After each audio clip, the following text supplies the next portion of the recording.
Now scream queen with a million smiles. Catching all the love from around the world. Whoa. Hey Shelly, won't you shine your light? Shine your light in the darkest times. You make it bright, bright. Live stream dreams, we're all by your side, by your side. I'm doing what you do, girl. You're one of a kind, one of a kind. Shelly, Shelly, you're our live stream star. Keep rocking your show, no matter where you are. Hey, hey, hey, it's Shelly from the block. Jersey girl with a mouth that won't stop, no, no. Sexy, and I'm not afraid to show it. Gonna spill the tea, you better be ready for it. I speak my mind, no filter inside. Shelly's in the house, talking trash and truth. Trash and truth. No sugar-coated blues. Melody, then get out the way. Jersey girl with something to lose. Shelly's in the house, time to break the rules. From halls to the city, I'm the queen of cool. You can handle the heat, then take the high. Shelly's in the house, drop the mic.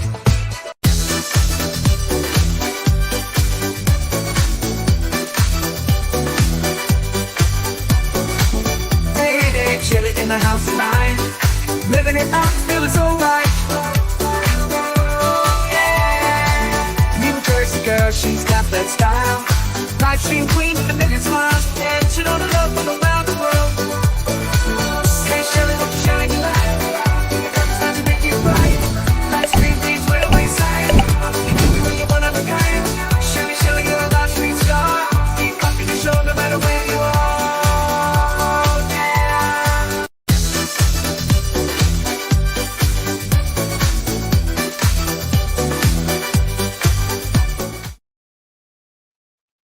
Hey there, everybody. Happy Tuesday. It is October 15th, 2024, 12:03 p.m. on the lovely East Coast. This is Shelly, your mouthy mama, talking trash and truths with coffee and chaos with T3. That's me. I'm coming to you from Pennsylvania. It is a very dreary day outside. There was maybe 5 minutes of sunlight, which I find funny because my cat, Boo, the male, now he looks for sunspots, and if the sun doesn't show up, he will sit in that spot and wait for it. Like he thinks him going to that spot is going to turn on the sun. He's really cute about it. But he's definitely got his favorite spots now. So he's sitting in his spot waiting, just looking at me like, "Where's it at? What's going on?" He's going to have a rough winter ahead of him if he thinks he's going to get sunlight every day. But I'm hoping everybody out there is doing well. StreamYards decided to cut off and erase all the comments, so I have to go to the actual stream to see who's here. And first off, we have Winning Reality. Hey, Winning. Good afternoon, everybody. Forecast for today is orderly steam. We have orderly steam, orderly stream with no need for bloodshed. I mean, violence is never the answer, except it is. And Wolfram thinking he's funny. Go ahead, make him think that's funny. It is funny.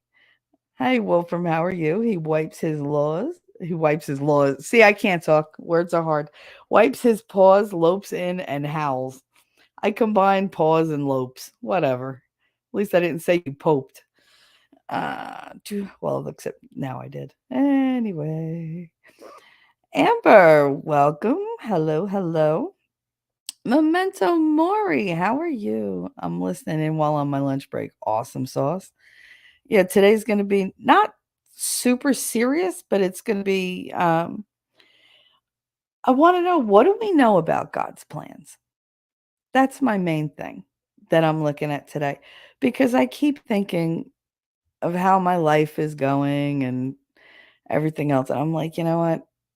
I didn't sign up for this. I didn't think it was gonna be like this. I was praying. I was afraid it was gonna be like this, but everybody kept telling me what a good idea it is and you should go. And I woke up in a super good mood this morning. I had a decent sleep. I woke up kind of achy, but still in a good mood. I was like, oh, fuck it. I can still walk around, do whatever. Life ain't so bad. I'm getting better every day. I am getting better. My hair looks better. My skin is better. My legs are better. I mean, I'm nowhere near where I was, but there's improvement. And every little improvement, I'll take it. I will take every win coming my way. But I tell you, I don't know what it is.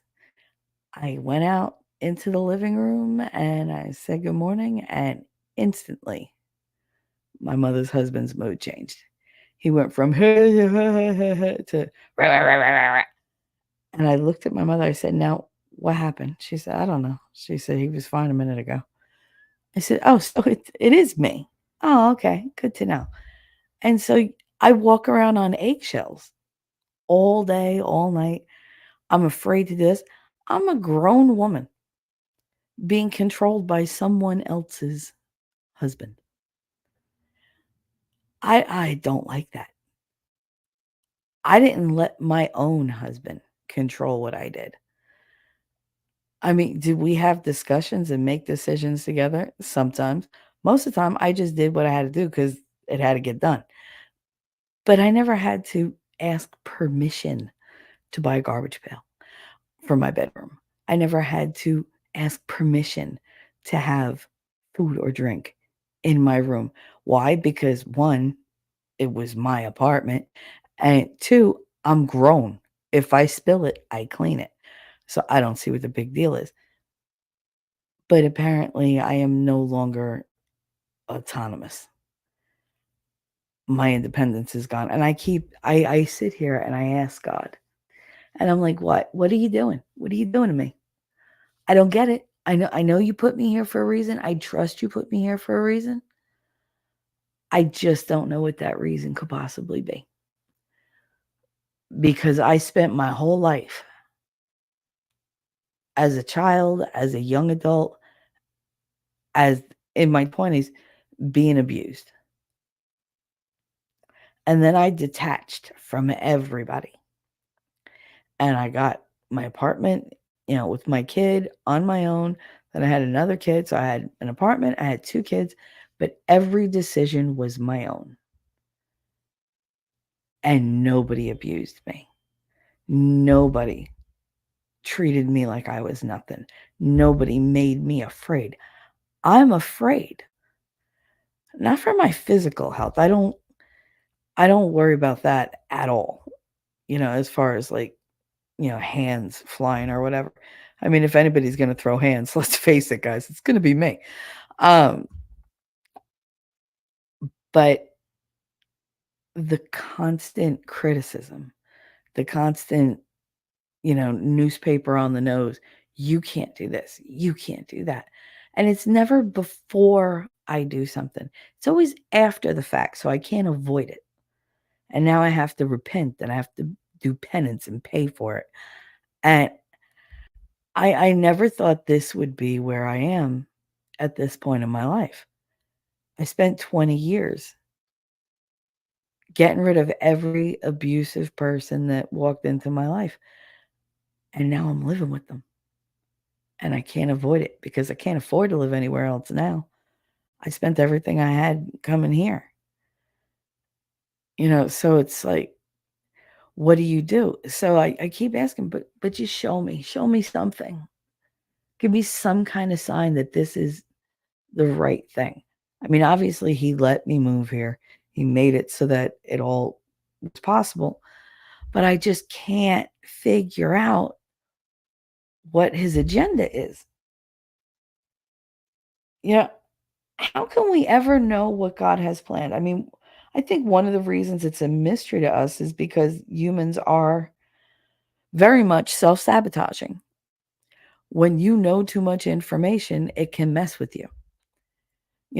I'm a person, I need constant feedback.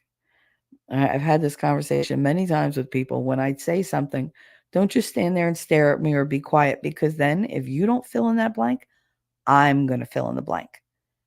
And I will fill it in with the worst information possible, like the worst scenarios possible. So, like, give me a hint. But we are self-sabotaging. If you know something, if you know too much about something, it's gonna trip you up. More often than not, it's going to trip you up. And it's really hard to keep some kind of forward momentum going when people are constantly throwing things in your way, constantly putting more and more hurdles. I feel like every single day is an obstacle course for me. I'm doing mental gymnastics, I'm doing emotional gymnastics. It's ridiculous because I should be the most peaceful I've ever been. I should be bored, really. Oh, dear God, I'd love to be bored. I haven't been bored in forever because I feel like every time I leave my room, I'm on this hyper alert state. Like, I'm just like, "Oh God, where's it gonna come from? What word is gonna trigger him? What noise will I make if if I do something and he doesn't like it? I'm really hungry. Can I eat something or am I gonna get yelled at for eating whatever?" It had gotten to the point where I was having 1 meal a day, whatever was there, because I just wanted to get it and go because 1, I wasn't being included in anything, and 2, I was afraid to touch anything. If I fried something that, not fried, but use the frying pan, it doesn't matter if I do my dishes, do their dishes, do all the goddamn dishes, if I do the cooking, if I buy the groceries. It doesn't matter if I do all of those things. I'm still wrong.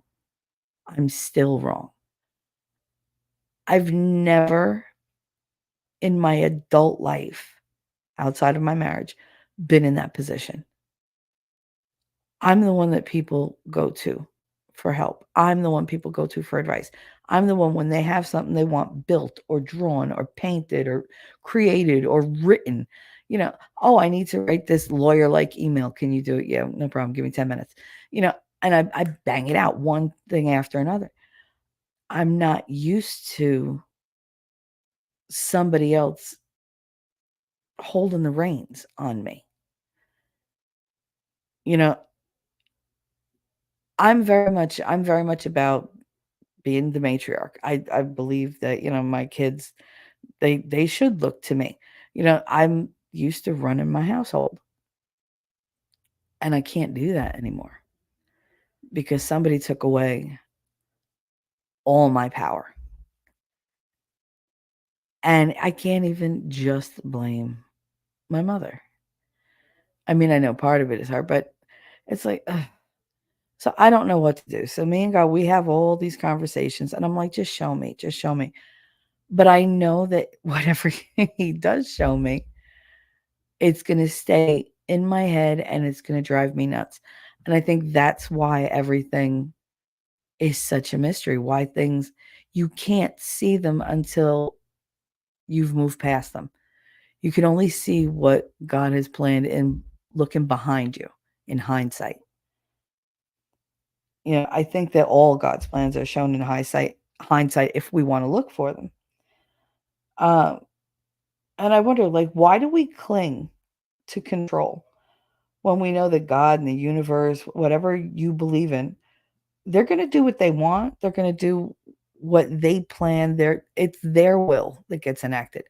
We have free will here, but on a grander scale, do we really? That's like being able to change the rules inside a game, but that's not your game. It's somebody else made the game. And then you gotta try to play by the rules. And when you don't, you gotta see if you get away with it. You gotta see how you do. And it's just it drives me nuts. It absolutely drives me nuts because I like being in control. I've chosen one person in the last 20 plus years to help me make decisions. And even then, it's still my decision.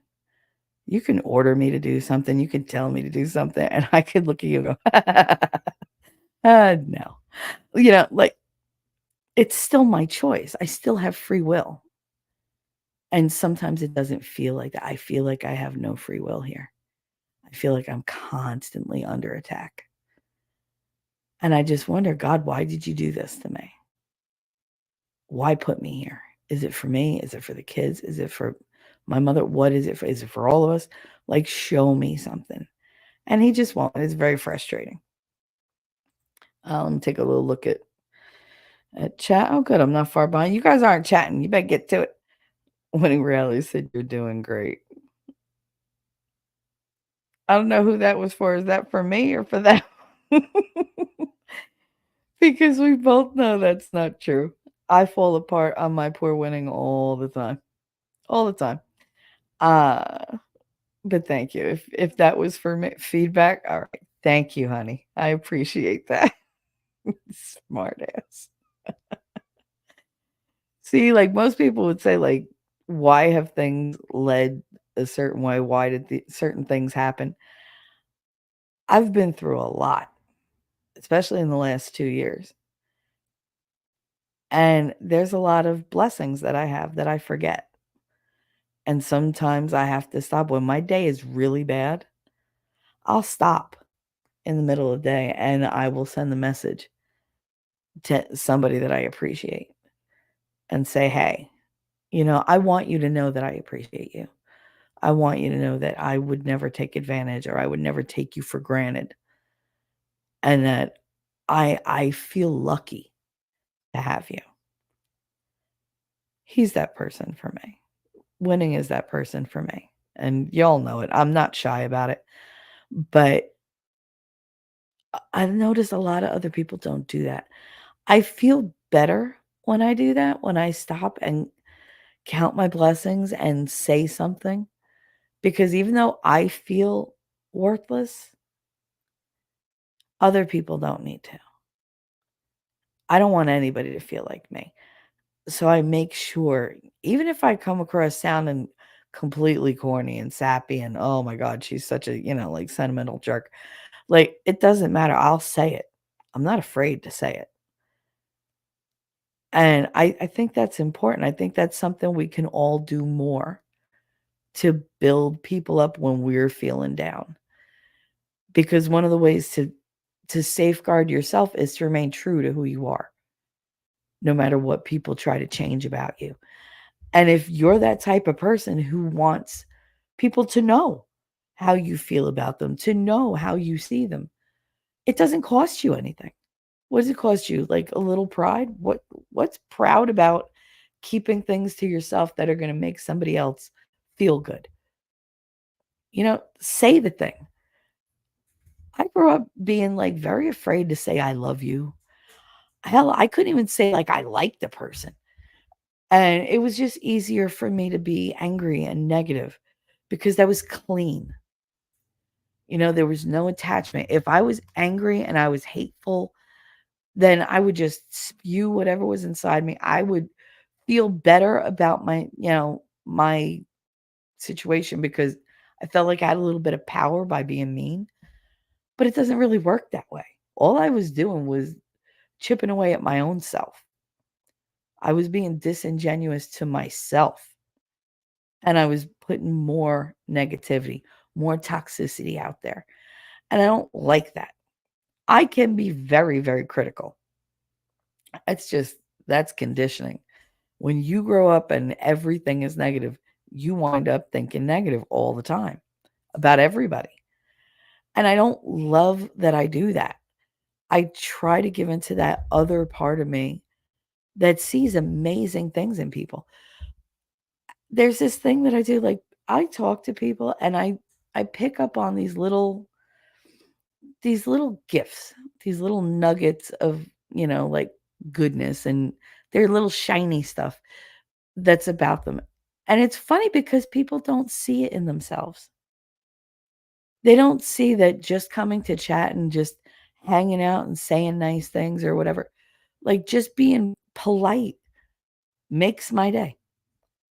And I think it takes a lot for people to go somewhere and talk to people they've never met and have interesting conversations and be supportive. I have one of the most supportive communities ever. I hate to call you a community because that means it's going to implode, but like my little guinea family here, none of your guineas, you're all honorary guineas, just so you know. You mean a lot to me, and you mean a lot to each other. It's amazing that you guys come here and talk to each other about the most sensitive topics, and yet you're polite.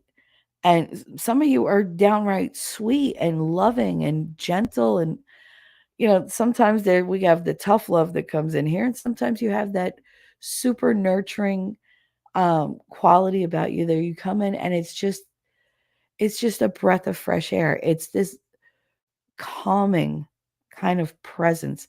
And you all bring that. You bring the support and the love and the care and the consideration and the compassion, the empathy. You bring all good things. And I cannot tell you how amazing that is to me.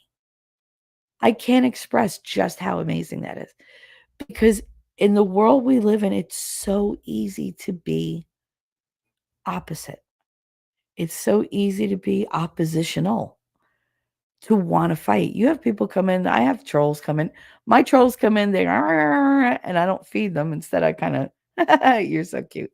And they're like, what's this bitch's problem? But then they stay and then they come back and they're no longer trolls, because they're like, oh, I don't really want to fuck with anybody here. Like, people here are nice. This is actually an actual haven to go to when you're not feeling great, or when you're feeling down on yourself, or when you need to share something. That's what I wanted with this channel. I wanted this to be a place where you can come here and be yourself. If you're goofy, be goofy. If you're Dorothy, be Dorothy. If you're whatever, I don't care. Just be yourself. Be yourself and be considerate. That's all. I don't want anybody coming here, knives out, ready to like hurt somebody. And none of you ever do. And I appreciate that more than you'll ever know. All right. Going back, we got Wolfkinder. Hi, honey. Wolfkinder said, the one question I never ask anymore is why. See, but that's my favorite question to ask. First, it's why. That's my favorite question. My second is how. Because I want to know the reason, and I want to know how to do it, or how you did it, so that maybe if I have to do it, I can do it someday down the line. Unfortunately, my most frequent question is what? Because one, I only listen with half an ear, and two, I'm half deaf anyway. So I'm always, what? What'd you say? What'd you say, mumbler? But yeah. Wolfkinder said, I found that is the question that is almost never answered. I get my answers. I just get them late. It's weird. Morph Trust. Hey, how you doing? Welcome. Perhaps when you ask God for answers, the problem is you ask for the wrong thing by asking for something rather than the skill to do things for yourself, as asking for a why instead of asking for wisdom.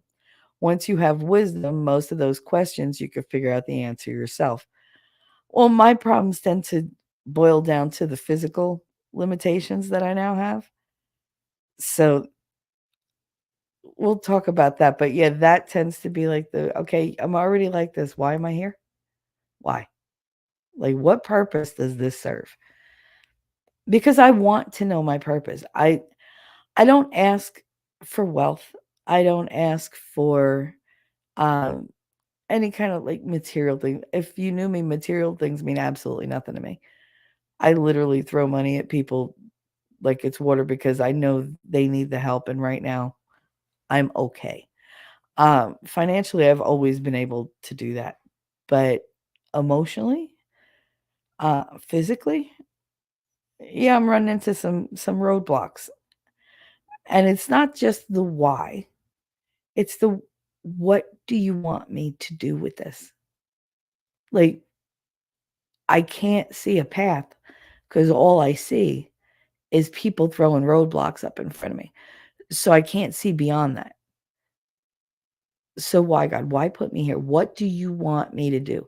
What is it that I was put on this earth to do, so I can do it? I am willing. I am ready, willing, and able, even if I'm physically incapable of doing everything that I want to do. I'm still physically capable to a degree. What do you need me to do? Show me. Show me the way. Show me the way you want me to be. Show me the way I need to direct my attention.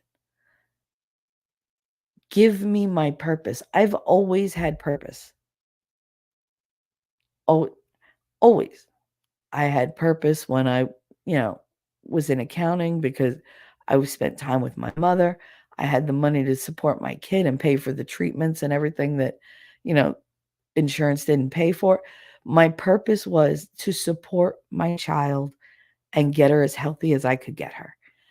And then when I had Connor, my purpose, I found it in teaching because all these kids were being overlooked and mistreated. And, they had all these diagnoses in the air. And, we have an IEP and a 504 and we have a plan, but your plans don't work because you're doing it out of a textbook. Did you meet the kid? Did you talk to the kid? You talk to the parents. The parents don't know what goes on in school. The parents don't know how the kid acts in school. Because let me tell you something, your kid acts completely different in school than they do at home. I don't care if they're special needs, regular needs. I don't care if they're extraordinary. I don't care. It's different. Those are different authority figures that they're reporting to, and they act accordingly, or they act in opposition accordingly. But they're different in school than they are at home.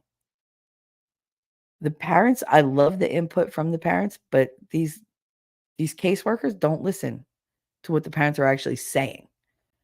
They already have something in their brain. They have things decided about that child. And that's what teaching did for me. I got to go in there and go, yeah, I read your IEP. It's crap. It's absolute crap because that's not what's wrong with this kid. You want to medicate the kid, get the kid therapy. Kid has excess energy. He needs 10 more minutes on the damn, playground.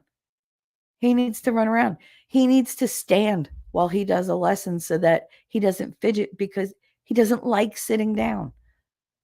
You have this kid that needs a snack in the middle of the day because their metabolism goes too fast because they're very athletic, because you've had them in extracurriculars since they're a year old. These are all the little things that it made me a tool for these kids to be seen and be heard, to learn at their optimal performance, to not overwhelm them with information, to not teach them in an age inappropriate manner, which is a lot of education now. That's why we have kids with all these anxiety disorders, because they're not teaching them on a developmentally appropriate level. They're teaching kindergartners what we used to learn in second grade. So what they're doing is they're overwhelming their little brains. They're bypassing the fundamental foundation blocks that they need. The motor skills, the fine motor skills, gross motor skills. They're bypassing memorization techniques. They're not teaching them how to use their imagination. They're not teaching them anymore how to act out plays and stories and how to see things from other people's perspectives. They're not teaching them any of that. They come into kindergarten, they're like, you have to know how to read and write. No, not yet. God, in pre-K, they're just learning how to wipe their own butts.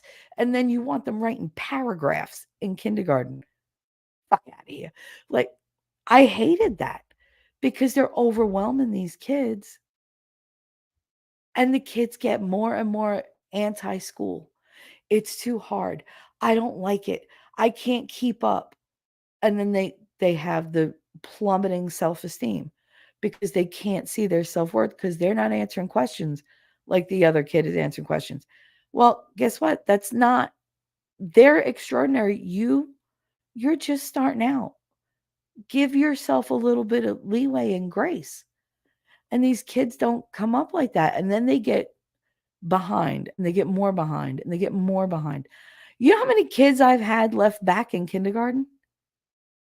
More than a dozen in the last, what was it, maybe 8 years?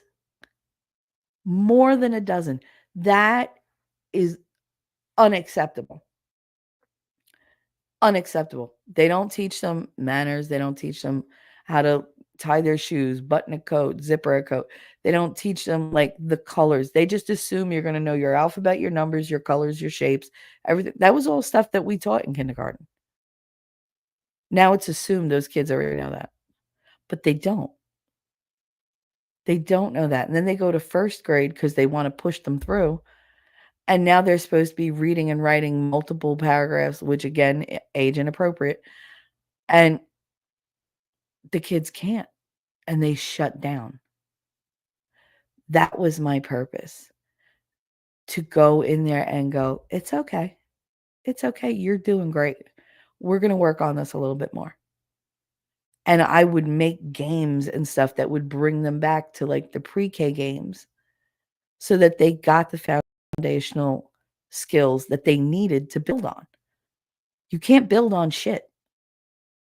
You need something solid that you can always harken back to and rely on it to be there. And these kids don't have that. That was my purpose. Getting the kids who they call bad kids. I don't believe there are bad kids. I don't. I think there are bad educators. I think there are bad parents. I think there's bad situations. But I don't think there's bad kids. I think those kids are very misunderstood. I've had the worst kids turn around and be amazing. They're like, how do you get him to do that? Because I treat him like he's a human with respect and I listen to him. You just order them around. People don't do that anymore. I mean, I don't know if these educators, these administrators, which don't even get me started on, please, if I wish Elon Musk could get rid of 80% of the administrators, because that's where all the money goes, to a bunch of people who have jobs created for them, making hundreds of thousands of dollars a year, who don't do shit. Haven't seen the inside of a classroom, let alone talk to a child in 20, 25 years. Like, get rid of all that crap. All these, dean of student. Kindergarten doesn't need a dean of students, and the person is never available anyway. So why are we paying them? Well, they have an office. So we have 30 kids in a classroom because we're lacking classroom space, because you keep converting classrooms into offices for administrators who don't need to have that job. And I don't get why people like in the district didn't see it. Like, just print out the list. You have 75% of the staff are administrators. What the hell? Administrating what? Garbage? Because they don't know what they're doing. They just make things worse. They like to revamp everything. And then they would change all the rules at the beginning of the year. And they'd be like, Shelly, you have to. Shelly's not doing shit. Shelly's doing it the old way. Well, I want it to. I don't care what you want, because that's not going to work. I can tell you that's not going to work. And mid-October, you're going to be scrambling to go back to the old ways. So I'm just going to bypass the middleman and just keep doing what I was doing, and you can go fuck yourself. And that was me as an employee. And I got away with it because I got the job done. That was my purpose. God knew exactly what he was doing when he put me in that position. When he gave me special needs kids of my own, so that I was prepared to deal with everybody else's special needs kids. He gave me that desire to go back to college, to learn about child development, early childhood education, to get my degree in both so I can have pride in myself and be helpful to these kids, to be better for them, to make the school experience better. Because I've never seen so many children hate school the way they do. And I can't blame them. There's too much pressure and not enough learning. They teach them one thing and then expect them to be able to perform based on knowledge of something they never taught them. They set them up to fail. They set them up to have low self-esteem. They set them up to wind up skipping school and then having to like drop out of school or be homeschooled or go to the streets, get pregnant, go on drugs, ruin their lives. And these are babies. And they know that's what's waiting for them. They know that that eventuality has a higher probability of happening than them succeeding as contributing adults because of how the education system is set up, because of where the resources go. If you think that all that money goes to these kids, you're crazy. The resources that they get in school go to the admins. They don't go to the kids. They don't even buy kids school supplies anymore. They don't buy teachers school supplies. You have to pay for your own. You know how many thousands of dollars I spent on school supplies? Ugh. Anyway, I went on a whole tangent. Sorry about that. Well, not really. I'm not really sorry. You know that. But yeah, Morph, I agree. Wisdom is the most important thing for me. Knowing. And it's not just knowing, it's the learning. You can know something and not understand it, not know how to apply it.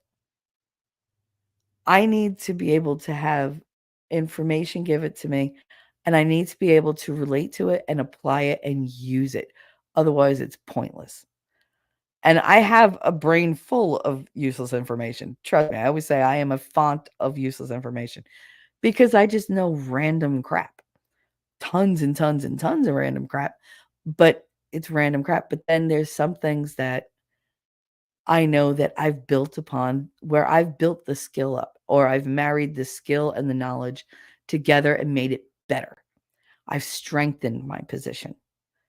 That's what I like to do. I like to be confident in what I do. And like if I'm not super confident or I'm with somebody who's I don't know, more apropos or more well versed in it or more articulate about it, then I'll yield the floor and be like, "Go ahead." But if they are in the same position and I know more, I will edge my way in and be like, "Hey, follow this lead and let's go."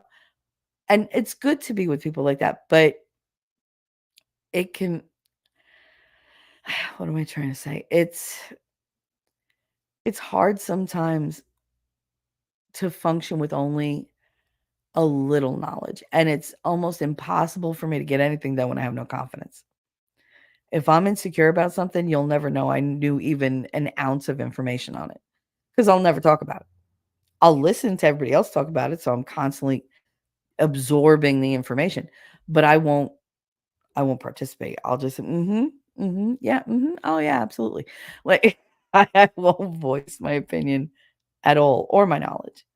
But, yeah, I agree.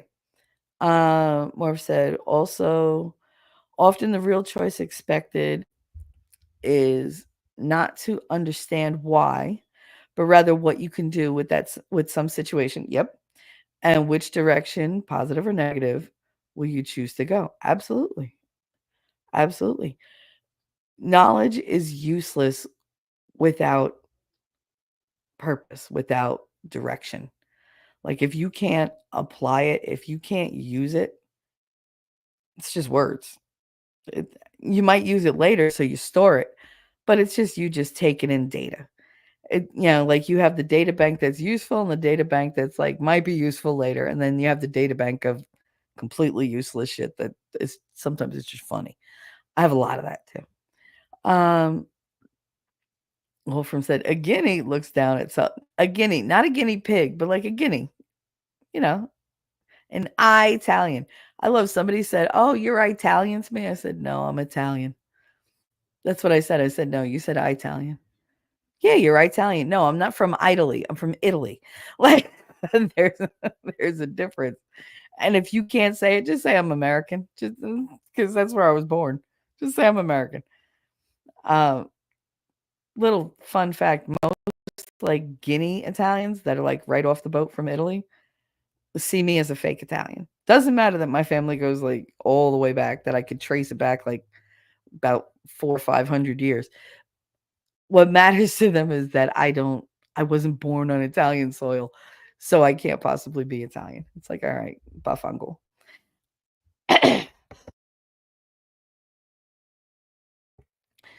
Winning reality, making your way in the world today takes everything you got. Thank you for that. Oh, making your way in the world today. I love when he just throws random lyrics in there. Thank you. That's cheers. I placed it. Look, Wolfkinder, Norm. Yeah, there's nothing norm. There's no norm around here. There's nothing normal around here. God, that's who I used to be. I'd walk in, they don't Shelly, and I'd say something quippy and go sit in my seat. So yeah, I guess I kind of was the female norm, but without the beer. But yeah, I always did have something quippy to say. I still do. When in reality, taking a break from all you worries sure would help a lot. Wouldn't you like to get away? I would love to get away. Jackass. Lady Awesome. How you doing, honey? Happy Tuesday. Wouldn't you like to get away? Yep, there's a place you want to go where everybody knows your name. Memento Mori, back to work for you. Have a good day. Thank you, honey. Have a good day at work. Hopefully we'll see you later. I'll definitely probably see you tonight. Well, from Grand Rising belated. Oh, she might have just got up. I doubt it though, since she's got the twins. They wake up at the crack of ass, I bet. In your MERS, in you, out you, all around you. How you doing, baby? Look, I'm not that far behind. Woo, look at me. Wolfie, your face is on fire. Love the new profile picture. Love it. Morph said, from my experience, it's not being the wrong age, but rather not taking the time to teach and educate kids in the right order, thus jumping over something, no matter how old they are, will screw. Where'd the rest of it go? Will screw. I'm looking for it. Morph. Did you write an ending to that? I'm guessing you're going to say we'll screw them up, but all right. No, I completely agree. But the thing is, there's such a disconnect between what they should be learning because they're in a rush to test them. Testing begins in 3rd grade. So they start making them jump on the computer in kindergarten. And this was before the whole lockdown and everybody got a laptop. To me, that was the worst thing they ever did. They gave every single one of these kids a laptop and told them to keep it for school. And now they do their lessons in the classroom on computers. That is such a disconnect. These kids need to learn social skills as well as academic skills. They need to learn how to take turns, how to raise their hand, how to keep their thoughts in their head until it's their turn to voice them, how to not throw temper tantrums, how to deal with, pushback, how to deal with being wrong, how to lose a game. It kills me that these kids do not know how to lose at a game gracefully. And a lot of these parents, now you got to understand, I come from a very urban area. So the parents both of them work. If they don't work, they're part of social clubs and they do all their little sticky things or whatever. But it's very cliquey. And the parents all have nannies. And the nannies don't speak English. So who's teaching these kids at home? Because they're not learning what they need to be learning. They're not learning how to be decent human beings. I had a kid come in one day and say, "Gimme," and I looked at him. I said, "Who are you talking to?" "I'm talking to you." I was like, "Not like that, you're not." And he stopped and he looked at me. I said, "You will say my name. You will politely ask me for something, and you will use your manners and say please and thank you because manners are free." And he gave me such a look, and he was like, "And if I don't," I said, "You can go sit down until you're ready to do it because that's the only way you're doing anything around here." And he was just like, ugh. And he walked away, pissed off. But, 2 minutes later, he was like, "Miss Michelle, can I please have thank you." Never again demanded something from me. Dude, there are rules. You do not treat people like that. I don't walk into people's offices and go, "Hey, give me whatever. I want to do that."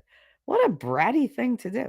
And that's what they're doing. They're raising these entitled brats who think I have 5-year-olds who think their opinion should matter more than an adult's opinion because I said it and I'm a kid and you're supposed to give in to me. How about you have no life experience? Yes, I'm listening and I'm going to explain to you why that won't work or why that would work, or I'll praise you or tell you, maybe you should try again. I'll do all that, but don't think that you're going to dictate to me what happens in this classroom. You're 5. You still eat boogies. Go away. No. You literally would drink bleach if it was in front of you and you were thirsty enough because you don't know the ramifications of what happens. I do. So how about we listen to me? And they give so much weight to what little kids say. Do I want to listen to their stories? Absolutely. Am I going to take life advice from a 5-year-old? No. Am I going to share my life stories with a 5-year-old that I would share with an adult? No. But you see people doing it. They're children, they're not adults. Let them be kids. God, that innocence can be ripped from them so quickly. Let them have it as long as they can. That was always my whole thing. They're kids. Let them be kids. Oh my God, I can't give them any musical instruments. They make so much noise. Yeah, because they're musical instruments. By property alone, they make noise. That's what they do. That's their main trait. Sometimes it's a pleasant noise. Sometimes it's Ian playing guitar. You know, you don't always get what you want, but they're kids. They're not going to know what the instruments do unless they play with them. Let them play with them. It's so noisy. Then you pick the wrong goddamn profession. How many teachers came into my room? Oh, I just can't take the noise and the hustle and bustle. Well, then maybe you should have been a mortician, because this is where life happens. All this is all the energy that you're going to wish you had as you get older. And those little fuckers, I swear that's why I was always on my feet running around doing whatever, because they energize you. They have so much energy, you soak it up. And then you'd have these mushads come in and be all fucking miserable. Oh, I don't want to do this. Everybody sit down. We're going to sit here the whole period until you do everything I say. You think you're going to wrangle 25 kids to do what you want for 45 minutes? Good luck. Go for 4 to 5 seconds. God, if I could get them all to sit crisscross applesauce, that was an achievement. You want them all to sit still, be quiet? That's not going to happen. But you have teachers, they just ruin school for kids. They ruin it. And you said, Lass, it's your season. Yes, Lady Autumn Sky. In case nobody looks at chat, when I say Lady Awesome, that is Lady Autumn Sky. But I call her Lady Awesome because she fucking is. T-Rex, hi, honey. I'm here. Yay. Hey, Shelly. Hi, honey. How are you? And you said, my son stayed at my daughter's this weekend. Oh, so I listened to the new Jelly Roll album. Aw. And cried all day and night. The first day and then cleaned the next. Aw, honey. It's so weird because I never heard any of his music except on wrestling. And the other day, my mother had the radio on, and she had on iHeartRadio or whatever. And this song came on, and I started crying. I was like, oh my God, like this song literally like felt like it was pulling my heart out of my chest. And I was like, I got to get this song. So I hit SoundHound because, of course, radios don't announce what the damn song is anymore. And no ads, but could you tell me what the hell the name of the song was? I hit SoundHound, it was listening, and it told me it was Save Me by Jelly Roll. And I was like, shut up. I was like, there's no way. So I was all happy. And then I found a version of that Kelly Clarkson sang. And I cried even more. Oh my God, she always makes me cry. She's just, it's terrible. But, honey. Well, I'm hoping you're feeling better today. Find some peppy music. T-Rex, they called me a bad student because I didn't want to do the homework at home. Yet I got B's and A's on almost all quizzes. Yeah, see, I opted Connor out of homework every year. That was part of the IEP because I was like, no, you'll teach him here. I'm not messing with what you teach him here at home. I literally teach all day. I can't go home and do what you didn't do during the day. Because that's what they used to do. They would give them, I mean, they thought I was stupid. Hello, I worked there. They'd give them worksheets and be like, oh, work through this. And I'd be like, why can't you do it? I don't know how, because we didn't learn it yet. And I'd call the teacher because I knew them. I'd be like, hey, did you teach? Oh, well, we gave them that to see what they know about it. Bitch. No, because now he doesn't want to do it because now he feels stupid because he's like, I don't understand anything. I don't want to go to school. They're going to think I'm stupid. That's how that progresses. No, you teach them the lesson, then you give them the work. And if you're teaching them the lesson in the best way possible, they don't need homework. You don't need to send it home so that I have to do it. No. That was a huge pet peeve with me. Huge peeve. And you said T-Rex, I went through not being able to do homework at home for a while. Too chaotic, and we didn't have heat that year. I feel you. I had a lot of friends that went through situations like that. A lot of them. As I got older, I realized I had a lot more friends that went through that than I knew at the time. Like at the time, you think they're just, they're not sleeping well. They're not, their parents are fighting a lot. And then as you get older and they start sharing stories about what their childhood was like, you're like, holy shit. Like I went to school with you every day for 12 years. How did I not know this? Which just goes to show it doesn't matter how much time you spend around somebody. If they want to keep something a mystery, it's going to stay a mystery until they're ready to share it. I had good teachers and a small school. Not that year. 5th grade was the worst. 7th grade was the worst for me. Still stayed with A's and high B's here or there. In that one damn class, that teacher was the worst. I got in trouble for wearing a Christian shirt. Really? Now that I'm older, I know she was a crazy pillhead. You ever look back and realize how many of your teachers were either drunks or druggies or just degenerates? So many. So many. The running joke in my school was if you want to date like a really freaky alcoholic, date a preschool teacher. Because they were all like that. All of them. Oh my God. They spent like every night drunk. Because they were babies. They were just coming out of school. And they were still like in that party mode. But they dragged themselves into work all bleary-eyed. I used to love that. That's what I used to slam doors, slam windows. I'd be like, "Oh, let's sing." It was Sally the camel has 3 humps. Like I would just make up different lyrics just to fuck with them. But sing the most annoying songs. It was great. Those were always the days I planned noisy activities or things outside in the sunlight because I knew that the teacher was like hungover. I'd be like, "We're going outside." Oh my God. Oh no, yeah, we're going outside on the playground. Or we're gonna walk to the park. That they hated that one. Hated it. I used to love doing that.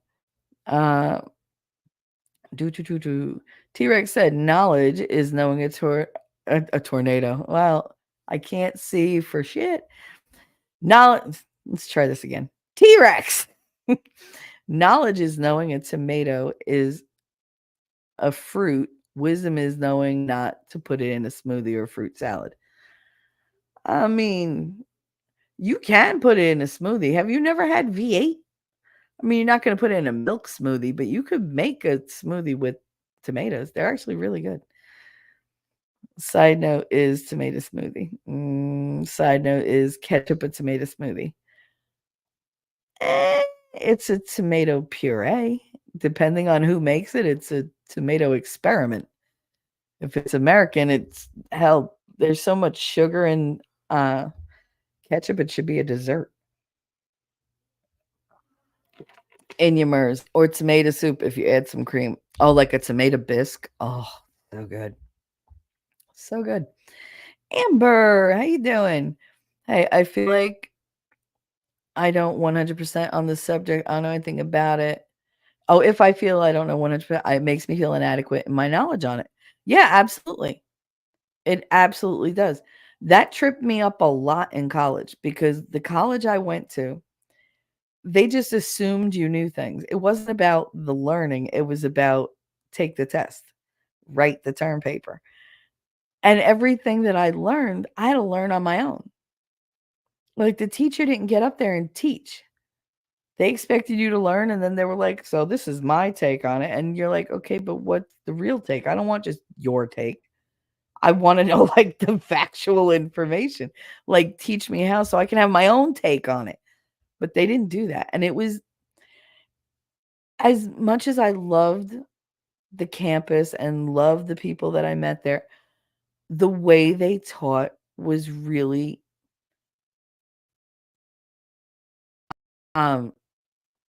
counter to how I learned.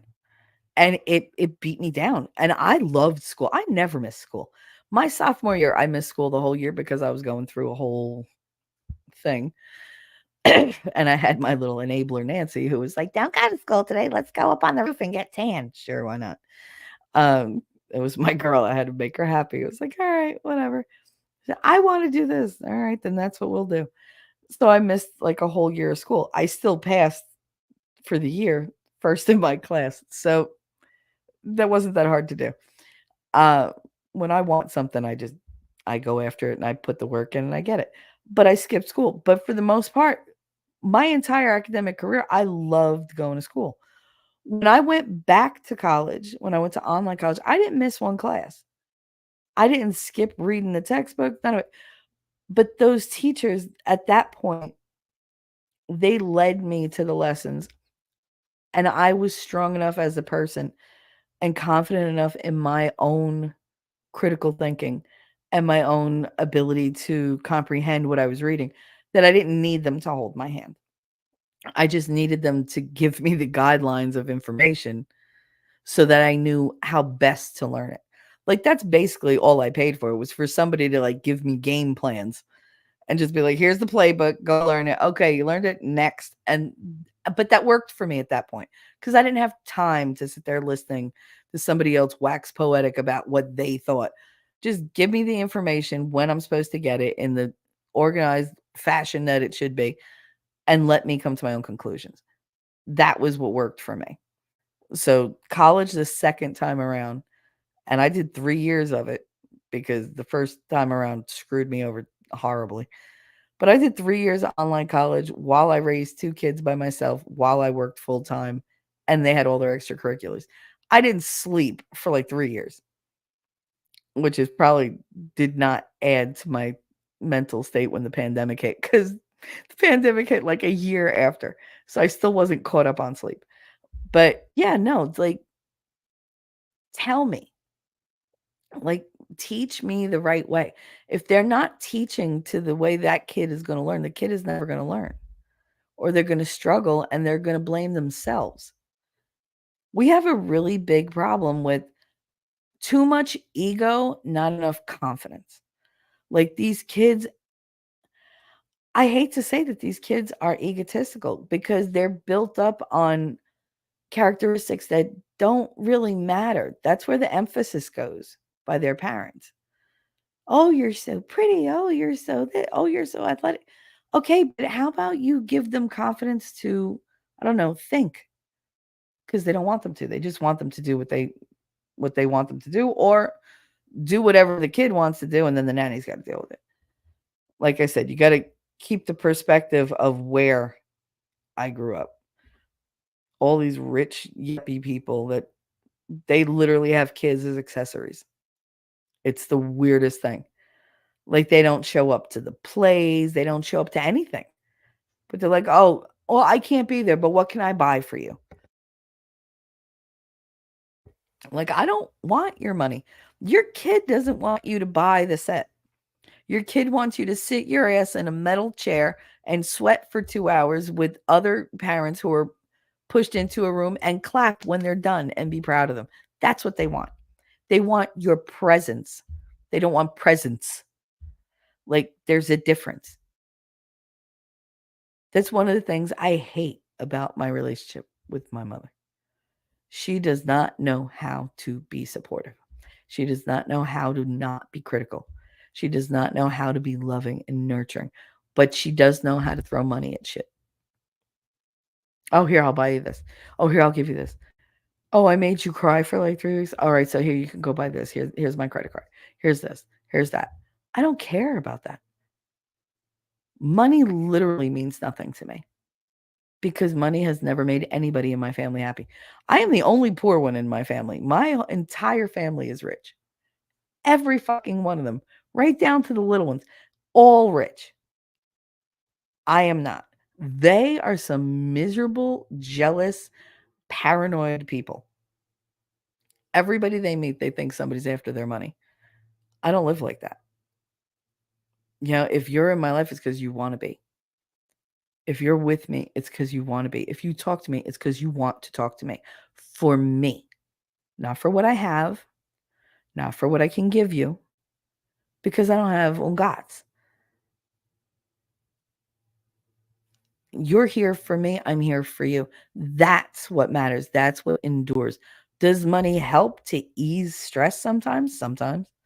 Sometimes it causes more stress because once you have it, you're afraid of losing it. You don't miss what you never had. I grew up rich.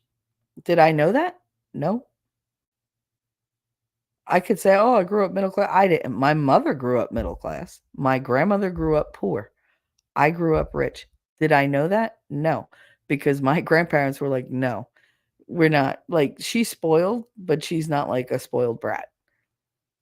Like, I didn't expect things. I worked for things. But I would work for some, like, pretty substantial things. And that's what got me through, having that work ethic, knowing that I earn things. Now they just give them to you. It's like, I don't have any love to give you. I have no knowledge to give you. I don't have attention or time for you. But I could buy you every toy on the market, every video game. I'll get you the best iPads because then the iPad replaces the parent and they don't have to pay attention. Just a couple things that I hate about how things are done now, especially where I was living, where I grew up. Because we went from being very family oriented to having all these, what we considered invaders from New York, come in, and none of the women stayed home. They all had jobs. None of them were stay at home moms. None of them were attentive to their kids. You had nannies out the wazoo. And it was a huge culture shock for us because that's not how we were. If you had a kid, you took care of your kid to the best of your ability because that was your child. Yours. You went to the trouble of making them. Why did you make them if you're not going to raise them? It baffles me. Morph Trust. So are you Italian or Utalian? I'm Italian. Italian because I'm from Italy originally. I mean, originally I'm from Englewood, New Jersey, but that was just where I was born. Good hospital. But I mean, my family, well, on my mother's side, I'm still not sure about my father's side. And let me tell you something. I'm going to squirrel. The Ancestry Report, they came out with a new I guess feature, you would call it, where your DNA, it doesn't just show where you're from, it breaks it down by parent. So you got half of this from one parent and this is the other half from the other parent. And for mine, my parent one showed up as 93%, was 92 or 93% Italian and like 8 or 9% Greek, I forget. So that was my mother.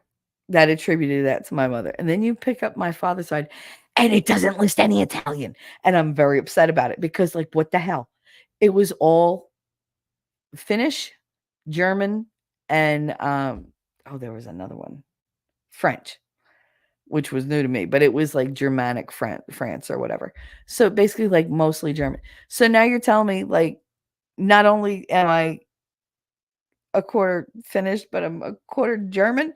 I'm so confused by these DNA things. I hate them. I know I have to sit down with Ellie and go over them, but it's ridiculous. Like, now I'm like, wait a minute, but if it's not even half Italian on my father's side, then how are his parents my grandparents? Because they're both from Italy. Even if she cheated, there would still be Italian in there. So where'd it go? So now I'm just thinking, oh my God, like, is he my father? I would love it if he wasn't, but I mean, I do look like the man. I have his eyes. I don't, well, I can see it. Other people don't see it when they look at me. I know what he looked like when he was young. So I know that I have a lot of my father's features, but I have a lot of his characteristics, things that you don't learn, things that are literally passed down through your DNA. And It's like, okay, if he was definitely Italian though. He was dark. Like, as far as Italians go, he was dark. And it's like, what the hell? So I'm so confused. I'm so confused, y'all. Because now it's like, yeah, your mother's your mother, but your father, man, like, I don't know. I don't know. Last said, because I'm a bad test taker, they made me believe I was dumb. Now that I realize most of what they teach is lies, I'm glad I was the way I was. Yeah, absolutely. And a lot of kids are bad test takers because they get anxious, they get nervous. And if they're not ready, no matter what you do for this kid, they could study for weeks. If they're not mentally prepared to take a test and be wrong sometimes, then, you know, I can't believe he's doing this now. Guys, I'm going to apologize for any background noise because apparently my mother's husband decided he's going to use the tractor to mow the grass right now under my window, even though they knew I went live. See, this is the annoying shit that gets to me. This is what gets to me because they know and they have no respect for anything I do. Anyway, but yeah, a lot of kids are bad test takers because they get nervous. They're not mentally prepared to go in there and know that it's okay to be wrong. Like they think if they fail that test, that's the end of the world. Like the rest of their life is shit because they failed the history test or whatever. Like it. No. Do I like when kids fail tests? No, absolutely not. I would much rather they pass. But if you fail, that means I didn't do my job. There's something you're not getting because I didn't do it right. So let's go back to that information and let's learn about it. Has nothing to do with the kid. To me. Sometimes the kid don't want to learn or whatever, they don't want to listen. Yeah, that's their fault. But if you're trying and you're still not getting it, it's the way the information is being delivered to you. That is the fault of the educator. Be it your parent, your pastor, your teacher, whatever. It's the delivery. You're not receiving the information in the best way possible. So you're going to fail. But does that mean you're going to fail the rest of your life? No. We have a hard time letting things go, especially when we do them wrong. We harp on them and they become a reflection of us as people. And that's not true. You're allowed to make mistakes. It doesn't make you a shitty person. It doesn't make you dumb. It means you don't know that thing. Maybe you know 1,000 other things that nobody else knows, but that one thing is your Achilles heel for right now. Okay, it bothers you, fix it. There are some things I'm never going to understand because I don't want to. I don't want to take the time and go back to the beginning and learn it all. I don't remember any of my calculus, and I don't want to. I hated it the first time. I got a 77 that year in calculus because I didn't care. It was my senior year. I'd already done calculus. I'd already done it, and they wouldn't take the damn grade. So I had to take it again. And I was pissed off. I was like, fuck it. And I just breezed through. I coasted through. And I got a 77. And my girlfriend said, I'll look at that. I said, I don't care. I already got in college. I don't care. I don't care. And she's like, oh, but it brought your grade. I don't care. I graduated 6th in my class. I didn't want to be valedictorian. I just want to get the hell out of this town. That was all I was thinking. I wanted to have fun.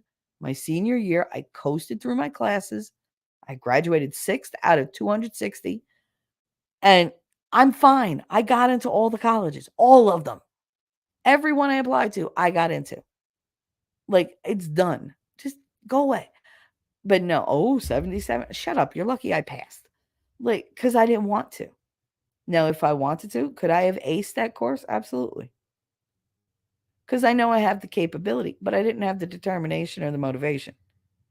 I didn't have the desire to do it, so I didn't. And that's what happens if somebody like discourages you from the onset. You tend to do a little worse, or it tends to be harder to do well because they're putting you on your path on a bad foot. They're putting you on a shaky path, making you think that you can't do it or that it's too much for you. Again, self-sabotage. When you know too much information, sometimes you shoot yourself in the foot. If you know a bunch of people that had a class and you're taking that class next year and they tell you all these horrible things about the teacher and everything else, are you going to go into that class with a good attitude? No. You're going to go in already expecting to be defeated, expecting to fail. So what do? You don't put your energy into it. You don't believe in yourself and you fail. It's a self-fulfilling prophecy. It is self-sabotage and we do it. And I think that's why God likes to keep everything under wraps. He's like, you'll know when you need to know, not a moment before, because you're children, because we are his children, and I can't trust you to do the right thing with the information. So I'm just going to tell you what you need to know. I'm going to push you in that direction. And I'm literally going to set the entire world so that you're still on that path, so that everything works in that way. That's what amazes me about God, because it's not like he sits there and does individual plans, but it's not like he doesn't either. Like he has individual plans and purposes for all of us. But do you realize how complicated it has to be to have an entire universe running in such a way so that everything goes according to your plan, but together? Like there's no butterfly effect that's going to set your plans off motion or stop motion or whatever, however the hell you say it. I can't think of it. But everything has to be like there's billions upon billions of moving, working parts. And he keeps those going. And he keeps it like on a constant, like everything's oiled up, ready to go. Gears are grinding and the machine is always working. It can't break down because if one part of it breaks down, the whole thing stops. How amazing is that everything keeps going? We might think the world is broken, but really it's not. It's going the way it needs to go for us to get to where we are. Winning brought something up on his show the other day that he and I had talked about.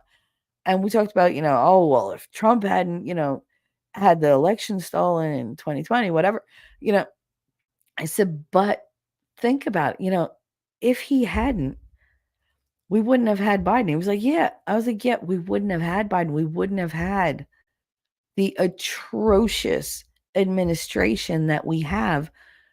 We would have kept just gliding along blindly. And nobody would have woke up to what's really going on, to what really needed to be changed. To see the obvious lies and the propaganda, the manipulation, the subversion, the mind control, the financial control, the control they have over what you put in your body. Like they literally want to control every single aspect of your life. And we see that now. If Trump had stayed in, we still would have had another 4 good years. And we might have 4 great years, but these people would still be working behind the scenes and they wouldn't have been exposed for who they are, and what they're all about. You can't see the snake unless you part the grass. Sometimes you got to burn the grass or cut it to a point so that you can see them. Well, that was our mowing session. Think of it that way. Like them having the last 3.5 to 4 years showed us exactly how many snakes are in the grass. Because the grass wasn't wild, it wasn't growing. We weren't getting lost in the, fields, running around, having a great time. It wasn't fun. We actually had to sit down and go, holy shit. And I think if we didn't have them, we wouldn't appreciate the type of person that Trump is and the things that his administration with Elon and Tulsi and JD, all the things that these people can bring. We wouldn't appreciate Tucker unless we could see how bad the media was. We wouldn't be able to see how bad the media is without the administration setting forth all the talking point lies. So, in order for us to see the blessings that we have and to push for the blessings we needed to see the rot.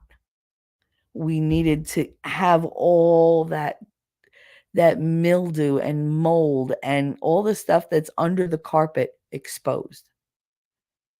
You know, things may look great on the surface, but you peel back a layer and you find the corruption, you find the dirt, you find the stench. That's the source of like what's making the air toxic. Until you peel that back, you're not going to see that. And we would have never had the ambition to peel it back if everything was going well. Because let's face it would have been going well with Trump. But now we can return to a time where we're doing well. And we'll be better because we know what we're up against. So I see that as that's part of God's plan, because he made sure that we saw the bad parts. We saw all the disgusting things that we wanted to avoid seeing, that we would have ignored or just accepted, if we were all happy and everybody was doing really well. And we can see where Trump can take us. And now we're planning, because think about it, we're not planning 4 years. That's what we used to do. Now we're talking about the succession of presidencies, how we need this to go, how to prolong the beneficial administration, how to prolong the one that's going to get rid of the corruption, who's going to cut the fat. Like Elon, if he walks in and gets rid of 80% of the government the way he did with Twitter, hallelujah. Yay. Do I want people to be unemployed? No, but if they're doing their jobs, they're not going to be unemployed. Let's face it. These people, they get way too much leverage. You know what? You're worried about government jobs? Okay, build a factory. They can go work there. See how the other half lives. No, they don't want to take a pay cut. Oh, well. Oh, well. You reap what you sow. And I think people should get what they deserve. They should have the jobs they deserve if they earn it. They shouldn't be sitting there just, lying together and, doing all this like backdoor deals and insider trading or whatever and making buku money. And they're like, I'm here for the people. No, you're not. You're there for you. And we see that now. And we're able to pick people who are going to be there for us. People who don't want to be, politicians for the next 80 years because Trump doesn't have another 80 years. Is he political? Yes. Is he running for a political governmental position? Yes. Is he a politician? No, I don't think he is. I really don't. He's a politician in that he has to be involved in politics, but does he act like a politician? No. Is he perfect? No. Sometimes when he talks, I'm like, really? Did you really need to go there like that? That was a bridge too far, but for the most part, I believe in what he wants for us. I believe in the policies. I believe in a strong leader. I don't want a leader who's afraid to hurt somebody's feelings. I don't care about the friggin' ruler of China. Oh, you hurt his feelings? Boo fucking who? He hurt my wallet. For years, they were sending us products covered in lead paint, hurting our kids. Like, why would I care if I hurt your fifis? If you're wrong. I want somebody who's going to fight for us. And he'll do that. His team will do that. This is not his first go around. He learned a lot the first go around. And then he learned a lot watching them when they took over. And he knows what's needed. He knows where to strike. He knows where to finesse. He knows who to play hardball with. He knows who to, glad hand. He was already really good at dealing with people, but now he knows what type of people are dealing with him. That's a perspective a lot of us don't get. You don't get a second go around to do it right. He did very well the first time.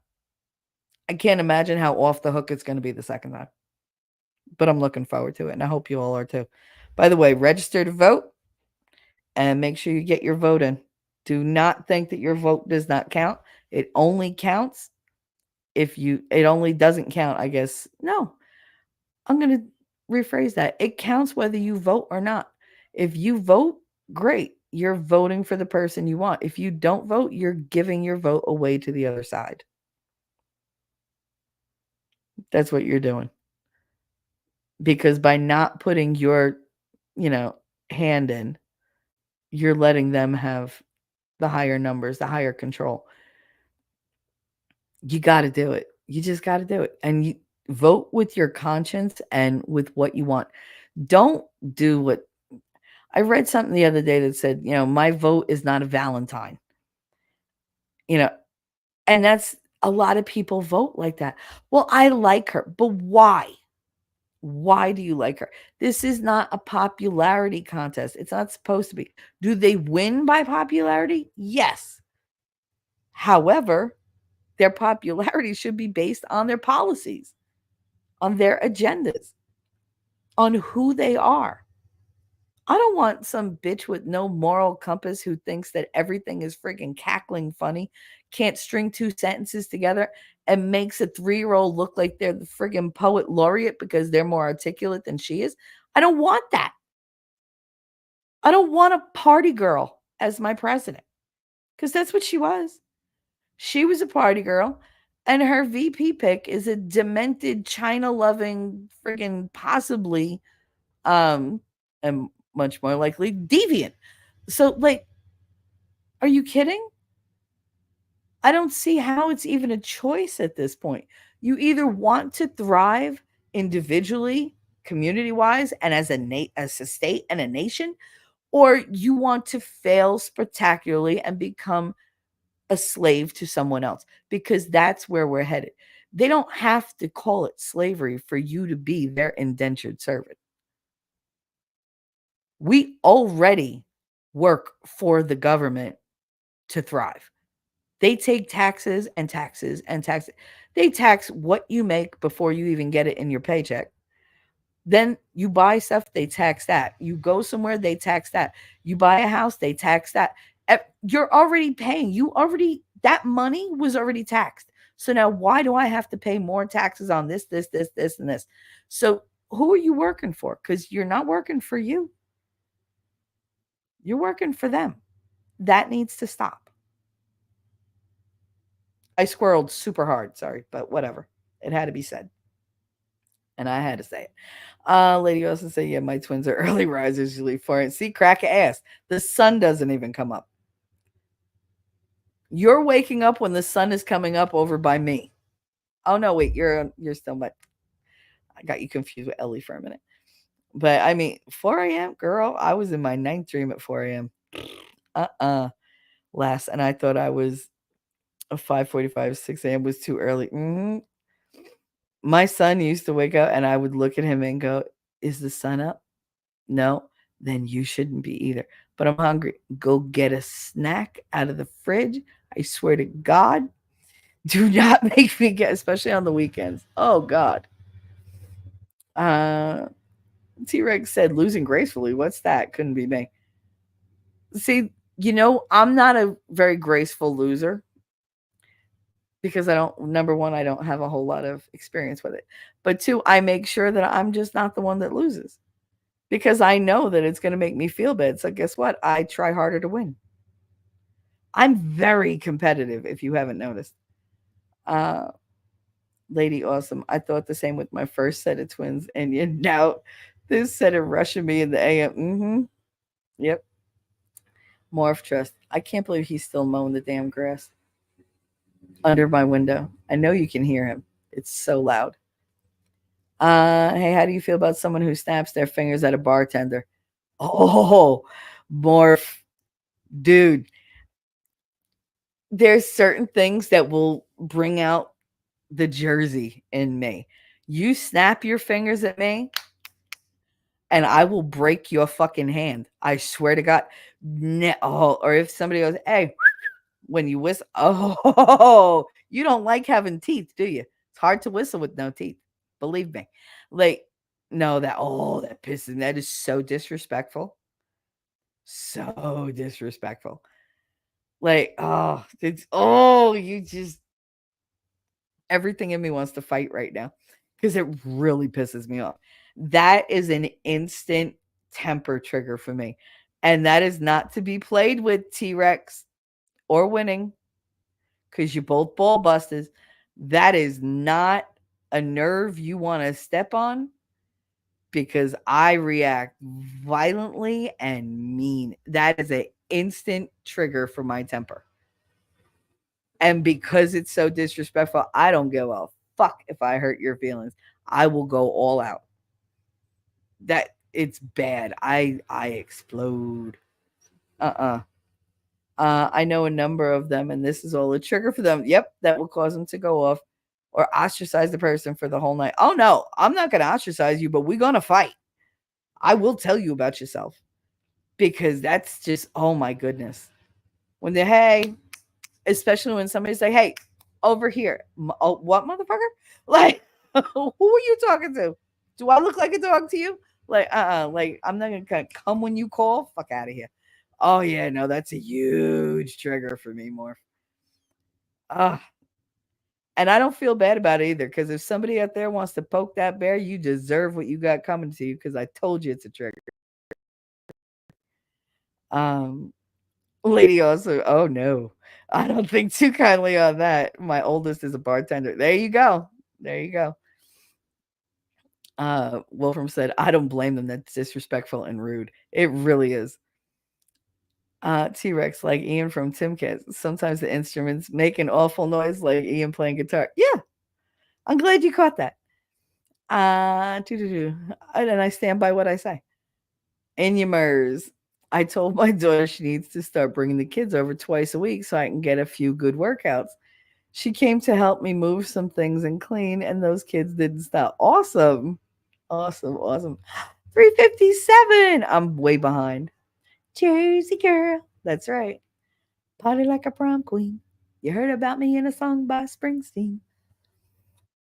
Uh, uh, Wolf T, Inya, old peoples. He's saying hi to everybody. How you doing, 357? Glad you're here. 357 said, I cried a couple of times today. Shh, don't tell anybody. Grown men can't cry. You can cry all you want. You can always come here and cry. I cry. I can't not cry anymore.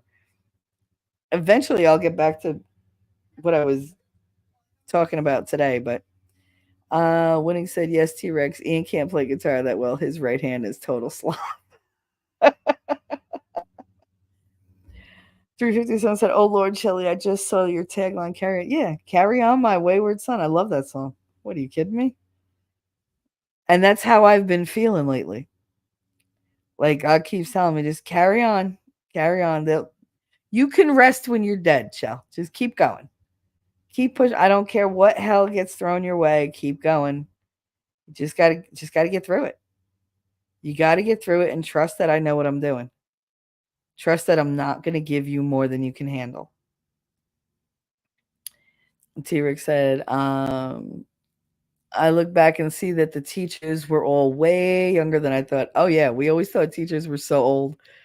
And then I look back and I'm like, oh wow, they were babies. Like they were. And now I look back and I'm like, holy shit, I'm older now than any of them were then. Isn't that weird? I'm older than the teachers that I thought were like ancient. Terrible. 357 says teachers were cray. I didn't learn till second year in higher education. Jeebus, them teachers. I know. Tomato pie. Is that a legit pizza up northeast? Tomato pie. I mean, that we do have tomato pizza. Like it's pizza that's we call it focaccia. It's the focaccia bread. It's a thick pizza crust that's done in a brick oven or a coal oven, and it's got like olive oil on the bottom of it with some spices on the bottom, and it's got olive oil on top. Then you put crushed tomatoes, salt, pepper, onion powder, garlic, oregano, and then you bake it a little while longer with the tomato on top. But for the most part, the tomato stays pretty raw. But then you take it out. You don't have to eat it hot. But there's no cheese on it. I know it sounds weird. It's really, really good. And it is the best hangover food ever. Ever. If you have a stomach ache, if you have a headache, whatever if you're nauseous, you have some like a piece of focaccia, and it's the oil and the salt and the tomato and like all that dough fixes you right up. 1, 2, 3. It's actually better than like greasy like hamburger fries like as a hangover food, especially from alcohol. But oh yeah, it's so good. But yeah, you could call it a tomato pie because there's no cheese. And if you put cheese on it, it's not going to be shredded. It's going to be big slices of the mozzarella. The mutz more reminds me knowledge is knowing a tomato is a fruit. Wisdom is knowing not to use it in jelly or tomato flavored ice cream. Blech. Oh my goodness. Ugh, can you? Oh, somebody's going to come up with a tomato and cottage cheese ice cream at some point. You know it's going to get done. It's the worst thing I could think of without throwing sardines in the mix, but somebody will come up with that and be like, it's so good. My my grandmother used to watch cooking shows all the time, and she would write down. And I don't know why she wrote these recipes down because she never made them. She always went back to the recipes she knew. And when they were sitting there, and she goes, it's always the same. I said, what? She said, it's always the same. They tell you what it is. They go through the whole thing. Everything's so pretty. Your kitchen doesn't look like that. Everything's so pretty. It's all lined up. It's all set out for them. Like, like you have time to sit there and put everything. Look at how many bowls they have to wash. Now watch, they made it. Watch when they eat it. No matter what it is that they put in their mouth, they go, that's amazing. Sure enough. She said not all of them can taste that good. She was like, there's no way. She was like, there's no way all that food, especially cooked like that, half of that looks raw. There's no way that tastes good. But yet, no matter what they eat, she said they could be putting shit in their mouth. They'd be like, this is delicious just to sell it. And I was like, wow. That would, I don't know. That was just always so funny to me because now when I see all these cooking things, they make stuff and every time, whether it's a professional or some mom and pop in a kitchen in the back of Alaska, they're like, that's delicious. You're just like, shut up, you liar. But it always makes me think of her. My Way or the Highway. Yuppers had some awesome teachers as well, give and take. Yeah. I had many really good teachers. And then I had teachers that just didn't want to be bothered. Yeah, I went through for like 4 years of grammar school where the teachers just didn't want to be bothered with me because I knew the material. So they would put me in the back of the classroom, give me the textbook and tell me to work through it on my own and call them if I had a question. So I was self-taught for like 3rd, 4th, 5th, and 6th grade because they just didn't want to be bothered. And it was like, okay. But they had a lot of kids who needed additional help. So I guess putting me off to the side kept me occupied. And I wasn't talking because I don't know if you know this, but I like to talk. And it wasn't different when I was little. But we had handwriting punishments. See, these kids, that's why they have no discipline. They don't know what it is to write 5 pages on very narrow line paper and you can't double space. I will not talk in class. I will not talk in class. I will not be disrespectful. I will not talk back to the teacher. They don't know how to do that. They don't know how to go up to the chalkboard and have to write that over and over and over and over. Oh, good. You did one chalkboard, erase it and start over. Son of a bitch. And it's like, they don't know that. They don't know the humiliation of it. They don't know how much of a deterrent that makes you. Did I stop talking? No, but I got a lot sneakier about it. So while it didn't teach me what they wanted it to teach me, like to comply and obey, it did teach me stealth, which is way more valuable than compliance. Just saying. So they taught me the lessons I needed, but not the ones that they were intending. And you said, nah, people in the South actually make tomato pie with mayo on the bottom of the pie crust. Blech. It's not that great unless you have good pie crust and tomato. First of all, I'm not a huge fan of mayo at all. Tomatoes that have less juice or pat some of it off. Ah, yeah. Oh, I can't. No. Mm-mm. No, my stomach just said, oh no. 357 said there's a lot of fake standards that they're getting told. Yeah, it absolutely. Happy face time. You never have to just put on a happy face, babe. Never.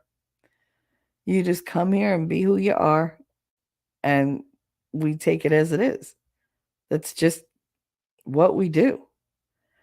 I don't need everybody to come here full of like, false cheer and whatever. Like if you want to come in here and put a happy face forward, that's on you. But if you don't, then don't.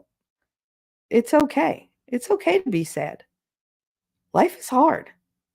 Life is hard. Candace always said, life is hard, get a helmet. But life is hard. You can cry it out. Just don't let it consume you. You're allowed to be sad. You're allowed to be overwhelmed. You're allowed to be angry. Moderation, give yourself a limit and say, hey, this is how I'm feeling. I got to get it out. Put on the saddest song or the saddest movie that you know of and just let it out. And then flip the switch and put on something happy. Something is going to get you like, dancing around or at least like get you into a different mindset and allow it to happen. You're allowed to not always be sad. You're allowed to not always be happy. Your feelings are your feelings. Nobody can take that from you. What you do with your feelings, that's up to you. When I'm feeling like super, super down, I isolate because I'm afraid I'm going to put that on other people. But when I come here and I cry and I talk about stuff that hurts, I don't have the courage to do it on my own. But I can be brave with you guys. The love and the support that you give gives me the courage to face the things that terrify me. Things that hurt. Morph said the dumbing down to make factory workers is what most claim, but I think it's meant to be a polarization of those who push buttons and those who design the machines with buttons and the builders. Then the teachers default to the easiest task, which is creating button pushers. Yeah. People, they don't want thoughts. They don't want opinions. They want reactions. You don't need to do much or be much to give or cause a reaction. Reactions are easy. They're automatic most of the time. So for somebody to be able to stand back and go, wait, I am not going to react to that. That's what they fucking hate. They hate when you're reasonable, when you're logical, when you think things through. My life has gotten so much better for me, mentally, emotionally, all around, because I'm not reacting to things the way I did before. I feel that initial reaction, but I don't have to voice it. I don't have to act on it. I don't have to let it take over everything. I can step back and go, all right, you took a minute. You had your reaction. You didn't let it out. Okay, let's look at this from a logical, more clinical point of view. What are we looking at? And when I do that, I don't have the reaction anymore because I start to see, oh, okay, well, maybe, all right, maybe I took that a little bit. I mean, yeah, maybe they said that, but do you think they really meant that? They might have, but the history with this person, is this person malicious toward you? Or did they just misspeak? Did they just say something without thinking about it and didn't realize how it was going to land? Like, I have to do that now. And when I do that, I'm much, much better. I don't stay angry. I don't stay hurt. Do I feel it initially? Yes, because I'm conditioned to feel that initially. I'm expecting the negative, but I don't focus on it anymore. Like, I have to back up. But if I don't do that backing up, then yeah, I'm all emotion, I'm all reaction. And that's what they want. They want the reactions because then you're weaker. You know, your stance is weaker, your point is weaker, and anything you say afterwards is weaker.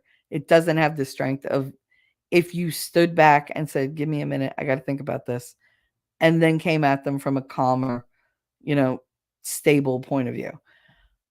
They want you to be reactionary because they want you to be weak. This way they look like they know what they're doing and they can take control, and then you belong to them.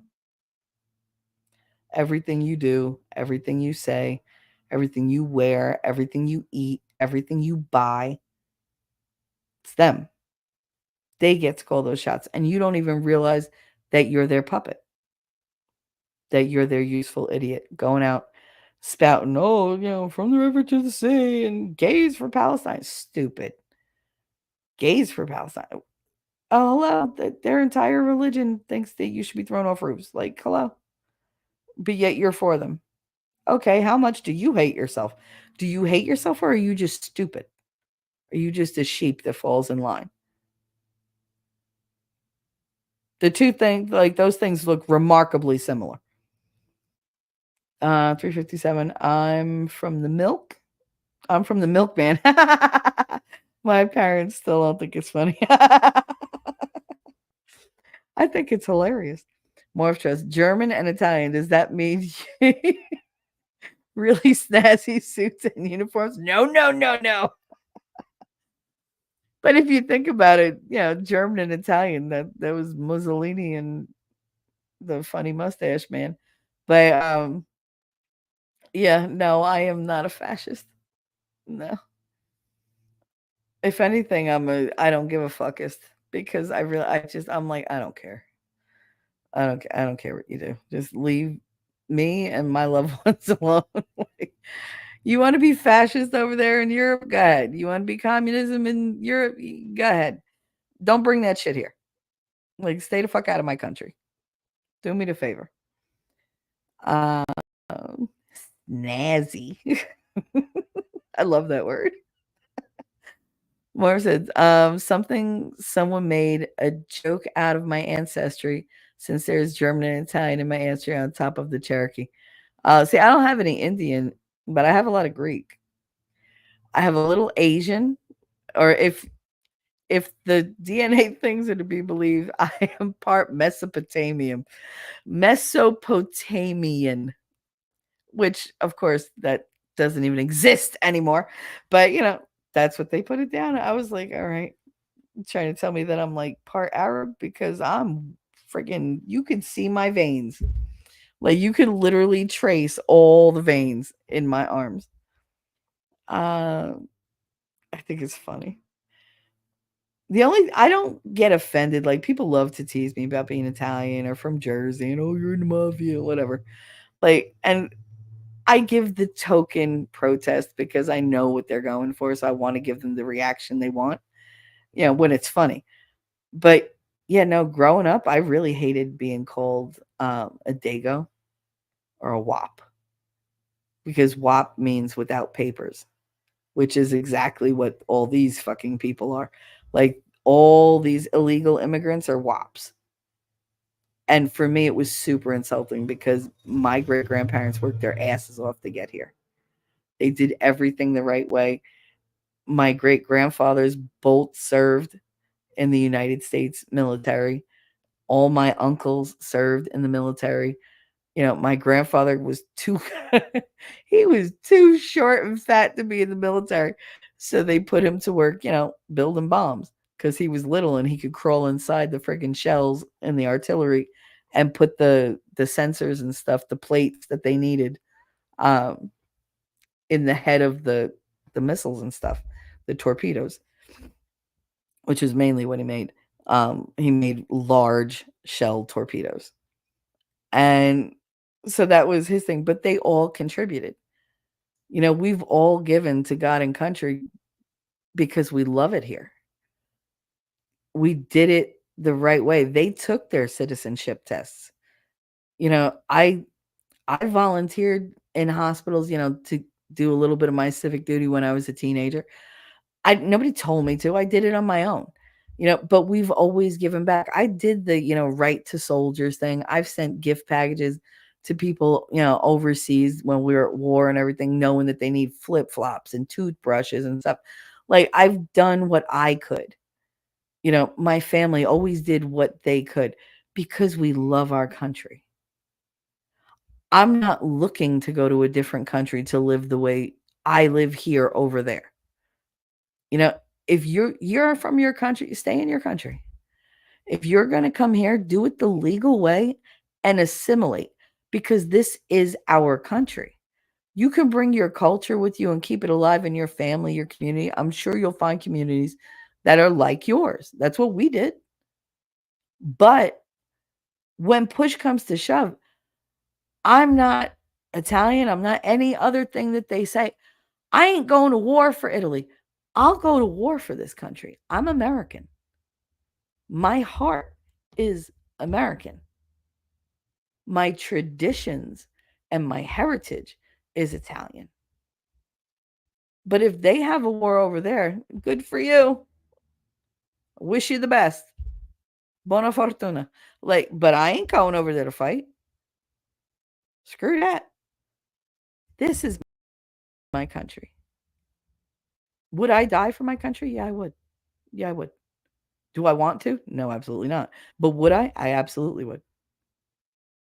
I love this country. I love what we're about. I love the American dream. I love the way we all are so different, and yet we do coexist. If it wasn't for the people pushing the hatred in from the outside, on purpose, we'd be fine. Because for the most part, I believe people are good. I do. There are a lot of people who suck. There are a lot of people who are stupid, and you can't fix stupid. But for the most part, I think people have good hearts. Because when we're down to the wire, we buck up and we lock arms and we head into that trench together. We've done it time and time again.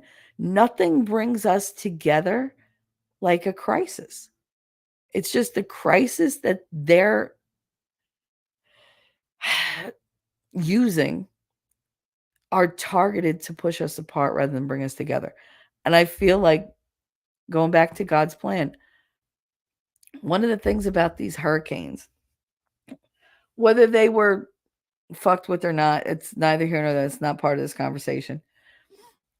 The purpose of them, in my eyes, God's purpose in them, was to show us, one, who's not going to show up to help, and two, how resilient and how connected we are as Americans, and what we're willing to do for our neighbors, for our communities, for people that are states away. It doesn't matter. You're an American. You're in my country. We stand together when shit like that happens. And it's a beautiful thing. And I think we needed that line of storms, those two storms, to show us that we still have that ability. That no matter what the government does, no matter what they say, there's a hell of a lot more of us than there are of them. And when we're determined, we get the job done. We make good decisions when we're under pressure together. And I think that That serves a huge purpose. At this time of year, I think we needed to see that again. We needed to see that, hey, you know what? We do make a difference. We, the people, make a difference. And the government can't do shit to stop us. Because we're going to do what's right, even if they're not.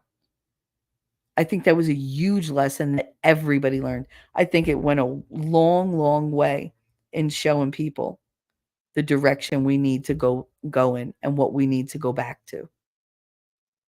And exactly what's out there in the future waiting for us if we choose wrong. So yeah, I think God is ridiculously smart in what he does.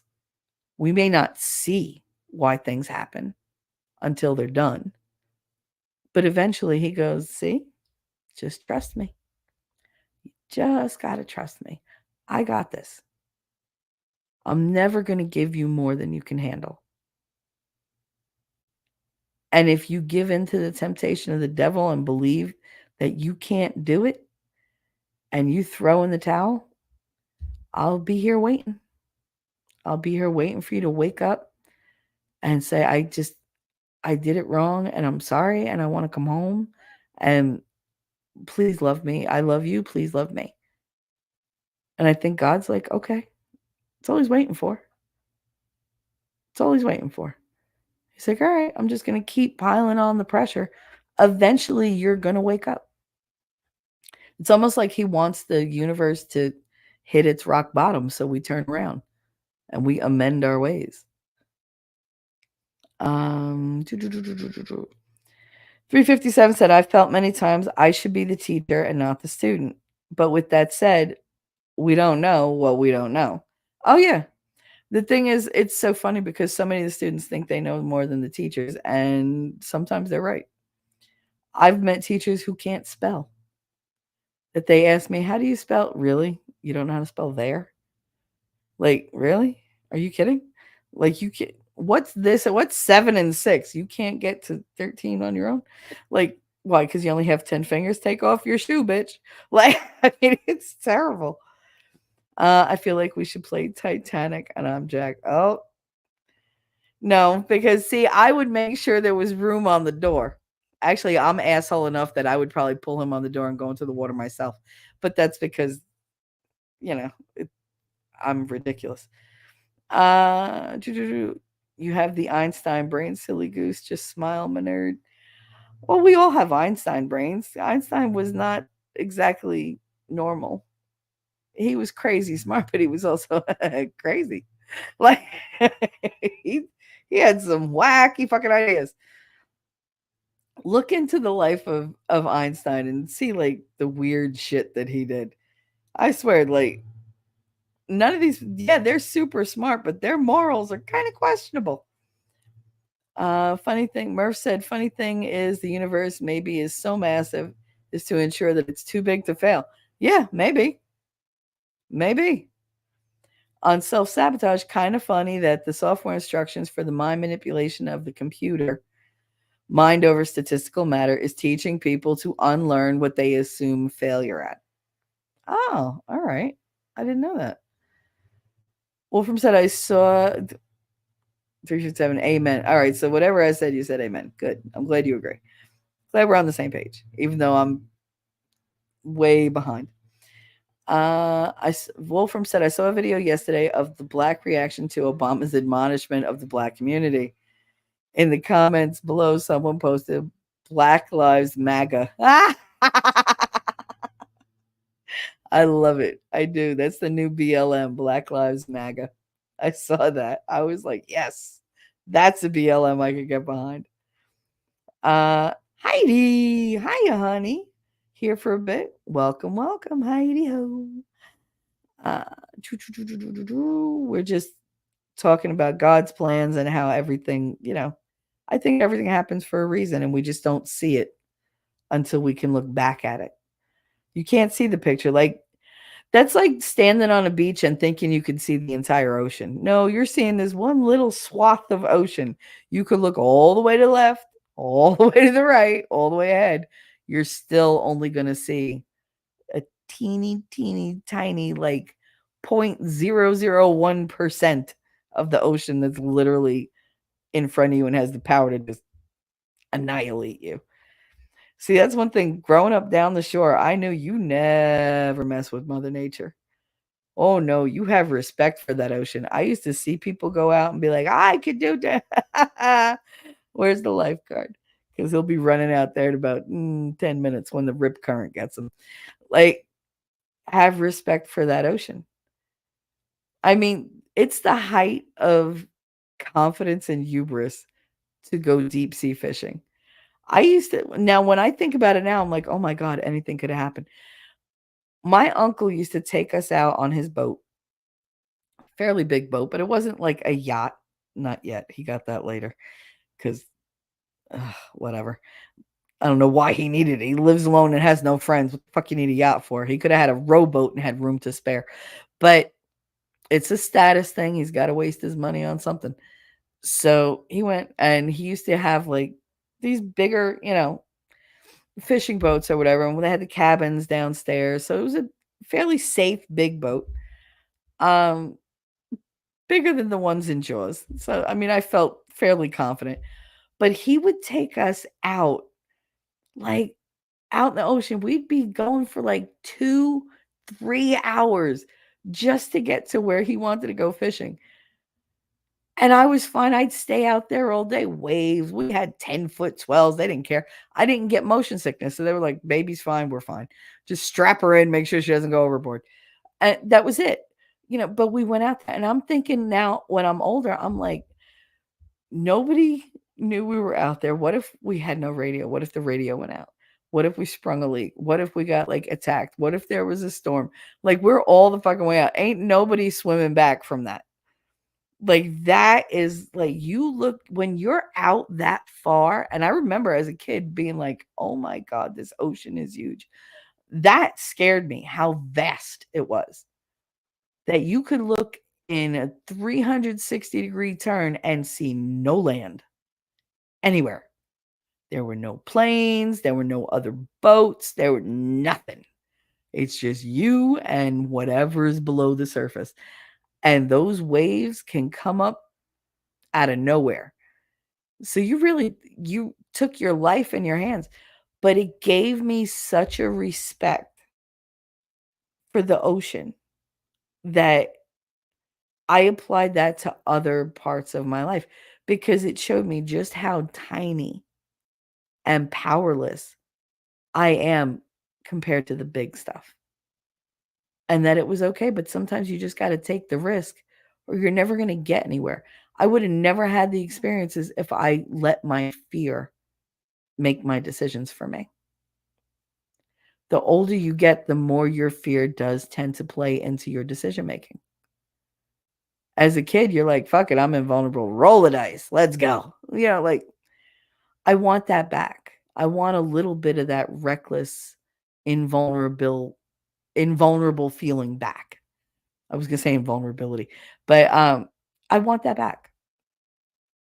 I don't want to know everything that can befall me when I step out the door. Because could it? Yeah. Will it? Probably not. So why am I worrying about it? I'm not going to go experience something because something could happen. There's a 1 in like 10 billion %, chance that it could happen. No. So I'm trying very hard not to stay in that catastrophic, way of thinking. Not to, I mean, I know all the dangers, but I kind of got to be like, meh, I could deal with them. I want to take the risk. Stop saying laureate. Laureate, laureate, laureate. Vote for Pedro. Taxation without representation. We have all sorts of taxation without representation. To think that we went to war over like stamps and tea and shit, and now we let them tax everything. How'd that happen? Like that was the whole reason we didn't want the damn, control from Britain. Like you're all the way over there. Just because Washington is within our country doesn't mean they're not totally separate from us.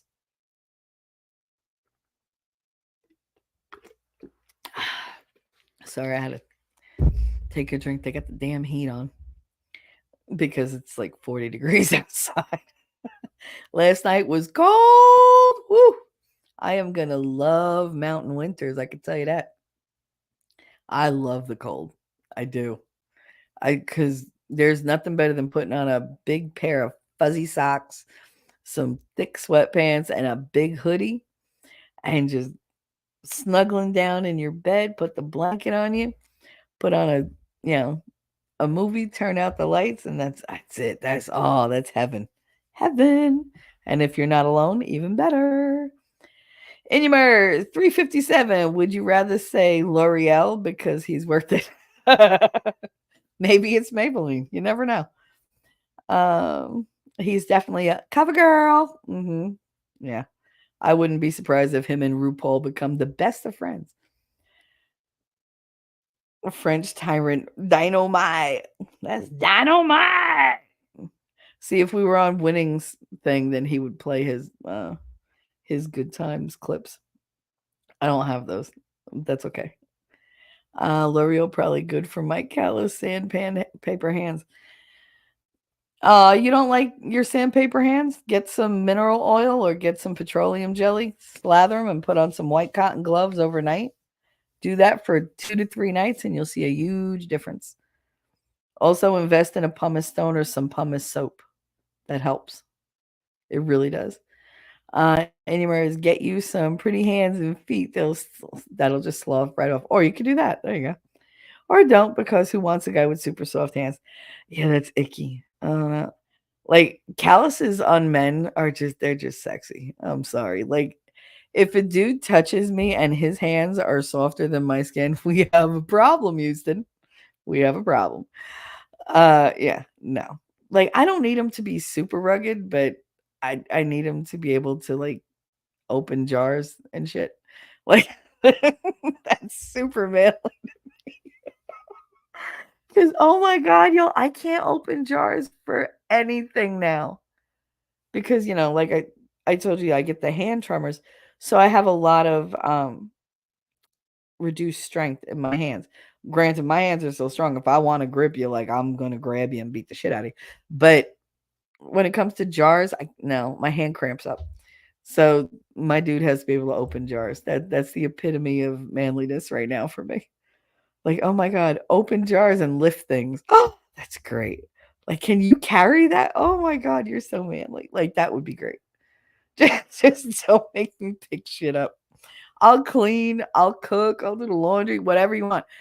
I don't want to do the manual labor, like the heavy lifting. Like, I just don't want to. Nope. Open the jars, peel back the can top, do the can opener unless you're going to get me an electric one. Like, but that's like the height of manliness for me right now. It's funny how your priorities change. It used to be like, motorcycles and, like a badass attitude. Now it's like, oh, my baby opens every jar in the house for me. I love him so much. Like, that's where my priorities are. Oh, he helped me hang the curtain. Did he pick them out? No, but he did the drill and everything. Like, he put all the stuff up. He did the climbing. And then I sat there going, no, push it together, push it together, push it together. I directed, he did the work. Oh my God, he loves me so much. Like, that's where my head is at now. My lady friend made hydrate the hands. I'm stubborn. Okay. Oh, you can't hear the mower? Thank God, because it was right outside my window. He's got the ride along, so it's super loud. But he did it to pick up to like bust up all the leaves that have fallen. When I moved here, everything was green. And I couldn't wait for fall. And now everything is bright red or bright orange or bright yellow. And there's a tree right across the street from me, right outside my window, across the street. It has like these palm-like leaves, but it went from green to orange, and now it's red, and all the ends of all the long leaves have turned white. It's so pretty. I got to get a good picture of it, but it's so pretty. And I just sit here just watching it. But yeah, the leaves have been, it was so windy this morning and then it rained. everything was covered in leaves. So he just mowed over all of it to make it into mulch. It'll all go in the bag and everything, but he'll put it in the backyard as mulch because we have like a whole ravine behind my house. That's what makes my backyard really nice. It's hard to sneak up on us because they can't climb the steep ravine. If they had like a ladder or whatever, or if they're really good at it, but for the most part, it's muddy back there and it stays muddy. So it's really hard to get like a grip because my mother already fell down that mountain once. It was great. That little hill. It was hilarious. But yeah, I won't go back there. Because if I fall, it's over. Like we're done. We're done. Uh more Morph said, going to have to get someone to audit the feds if he wanted to really cut the fat and set up a system that makes it impossible to counterfeit money like they're doing now. Absolutely. Absolutely. No worries, Shelly. We can't hear the moan. Thank you, honey. Thank you, lass. If you're going to print new money, it has to either be given a new audit entering the economy or it's evenly distributed to the populace and not given to the government or a back to loan it back out. Yeah, absolutely. Okay, I'm going silent. Why are you going silent? No need for that. But yeah, absolutely, Morph. Absolutely. No, we can't. But as a fellow deaf person, I understand the frustration. My son will sing and hum next to me while I'm working on a call. They can't hear him, but I can. Absolutely. I hate that. I hate it so much. I'm like, oh my God. Or when Katie's in the bathroom, because the bathroom is, we have the Jack and Jill bathroom that goes straight through from her room to mine. And I did that so I can, she could do whatever she needs to do in privacy because it's just me. And I also have direct access if she needs me. And she makes so much goddamn noise in there that I'm like, there's no way these people don't hear that. Or when the cat comes in and decides, oh, you're doing a show, time for me to play with the litter. Because I'm a piece of crap that has the litter box in my bedroom because that's where my mother wants it. Because she doesn't like that the litter gets, on the floor. God forbid you sweep it. No, you don't like it out in the open fucking air. But instead it's going to be in my room so I get to breathe that shit in constantly. That's great. So if I wind up with like toxoplasmosis or whatever, we know how. But yeah, that drives me crazy. At restaurants, T-Rex said, at restaurants, I hesitate to even try to call the waitress over by even saying things like, hey, miss, a little loudly. I've never even contemplated snapping or whistling. Usually I just look and I watch them and I wait for them to make eye contact. I go, could you come over here? Could you come here? And I do like the come here. And I'm like, can I just get the check? And I'm like, thank you. But I don't feel bad calling them over like that because I tip very well. I am so not the chintzy chipper. I hate chintzy tipper. I hate when people are cheap when they tip. And I hate when they're rude to waitresses. I am always super nice to my waitresses. However, there is a caveat. If your young little college age ass is going to walk over here and flirt with the person I'm sitting with, you and I are going to have a fucking problem. And I'm going to have an attitude. And I'm going to check you right where you stand. And you're not getting a tip. Listen, bitch, don't play with me. Like, do your job, not my man. Go away. Like, I get real, ooh, like, because I'm a very possessive person. I admit that. If you're mine, you're mine. If you want to go somewhere, get the fuck out. Then stop wasting my time. You want to go flirt and fuck around? Go ahead, go. Bye. And then watch me do it and be pissed off. Go ahead. Like, because I do it better and I can do it on a grander scale. But yeah, no, that's not a button anybody wants to push. But for the most part, I love talking to waitresses. I'll talk to them. I'm like, what are you doing? Like, how are you doing? Having a good day? And when was your last break? You're doing, and I like to encourage them. Like, oh, you're so sweet. You're so nice. You did such a good job. Wow, that was really quick, because that's a thankless fucking job. And people are idiots, and they're just rude. And for her to like come over and automatically be like, hi, like you could see how tired they are and they're still trying to be cheerful and nice and whatever. I appreciate that. So yeah, I tip well. But like that's one thing. If I'm with anybody who's nasty to a waitress with or a waiter without it being like warranted, oh no. Like that tells me everything I need to know about you. That tells me everything I need to know. And I literally will not even be friends with somebody like that. I've walked away from people. I'm like, you know what? I can't take your attitude anymore. Like I just can't. Like there was no need for you to act all like high and mighty. Like, bitch, I have seen you like go through people's garbage for treasure. Like you are not better than that waitress. Don't act like you are. And that irritates me. But yeah, no, don't ever snap or whistle to get their attention because if they come over and break you, you deserved it. 357. Okay, fair enough. Shelly just pronounced she's all proper goblet. What happened? Pronounced cheese all Why? Because I said mozzarella. Mozzarella. Do you know somebody asked me when I was on Winning Show the other day, they're like, hey Shelly, can you say quarter? Say quarter for me. I was like, oh God. I gave him a twofer. I was like, there's 4 quarters and $1. This way you got double jersey. 4 quarters and $1. And yes, I eat oranges.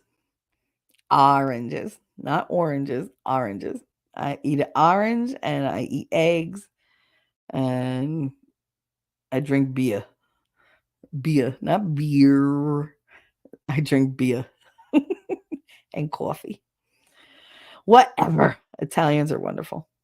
Tomato and cottage cheese, okay, but as ice cream, no. Heidi, they make the weirdest shit into ice cream now. I want to make chocolate mousse. This one had this chocolate mousse recipe. It's just water and chocolate chips blended together and then put into the freezer or the refrigerator or whatever. And that's all it. And I was like, there's no fucking way. There's no way. There's no way that makes chocolate mousse. But on their thing, it made chocolate mousse. I'm like, if I make it and I waste chocolate, I'm gonna be upset with these people. I'm gonna leave the nastiest comment because you don't waste chocolate in my house.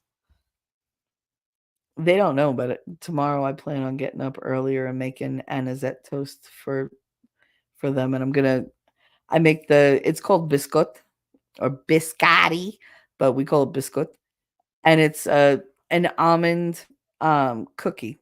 It's a long crescent shaped almond cookie. You can make sponge, which means that they're still soft, or you make the toast, which means you cook it and then you cut it, then you put it back in the oven and you toast both sides. And then I always do on the inside of the cookie, I spread melted chocolate and I put it in the fridge. And they're so good for dunking in your coffee and whatever. But I plan on making those tomorrow. So I made my mother go get me chocolate chips so that I can melt them. Because that's the cheapest way to go. And you don't use a lot. I don't put a lot of chocolate. It's just enough that when you dunk it in like hot coffee or hot tea, it makes the coffee and tea nice and chocolatey. It's really good. I literally just finished rewriting all my recipes in my recipe book. But at some point I know I'm going to have to type them up and I don't want to. I hate to type. But I'll see if I find that one and I'll put it on my Discord in the recipe section. Keep them Italy's away. Nope. We're all around you. T-Rex said, Shelly and my friends who teach tell me that the younger the kids, the younger the kids the teachers teach, the more likely they are to be super freaky in bed and be going home with a different dude every night. Oh, absolutely. Alcoholics and hoes. That was our whole pre-K. Oh, dear God. And in the summertime, don't look for a pre-K teacher. They are drunk from the minute they get out of school until the night before school starts. Every single one. Green tomato pie. Ooh, fried green tomatoes. Fried green tomatoes. That was an excellent movie. I love all y'all. Oh, we love you too, 357. I'm glad you're here. Especially when you're not having a great day. If you're not in a great mood, this is definitely the place to come and, hang out and give your opinions. Morph said trying to sell pie with mayo in it is as bad as trying to sell people on chitlins, or as I call them, shitlins. You don't like crawdads and stuff like that? Oh my god. That's like the whole Rocky Mountain oysters when my mother-in-law, she was like, "Shall come eat." It was my first Thanksgiving with my in-laws. The whole family's there. She's like, "Here, try this dish." And I was like, "What is it?" She goes, "Oh, those are Rocky Mountain oysters." And I was like, "Yeah, no, I pass." And she was like, "No, they're really good." I said, "Yeah, there's no ocean in the Rocky Mountains. So where you getting oysters?" I said, "I know that is not fish." And she was like, "What do you think it is?" I said, "Bull balls." That's what I She's like, "Oh my god, she got it in one." Yeah, because I'm not stupid. I grew up going, that doesn't look like beef. What is that? It's horse. Yeah, I'm not eating that. Like, I'm very wary of when people try to serve me food I haven't eaten before or heard of before. I'm like, yeah, no, you're trying to trick me. Because they never do it in a nice way. They're always like, oh, let me see if I can get her to eat bull balls. Please. Should have fed those to your goddamn son. Maybe you would have had some testosterone in him. Anyway, in your MERS. I love that movie. Recently watched it, and our little nameless drive-in does fried green tomatoes. They're really good. Oh, that's awesome. Yeah, I love that movie. Safety helmet. Oh, they must have come back from Walmart because everybody's yelling. Anya said, "Oh, I love you, 2357. You're a good one, sweetie." Yes, he is. Yes, he is. Anya, Wolfkinder, I haven't had a green tomato pie, but would probably be better than red. Yeah, for the most part.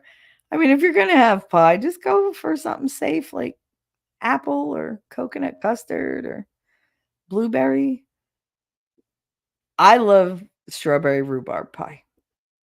That's my favorite ever.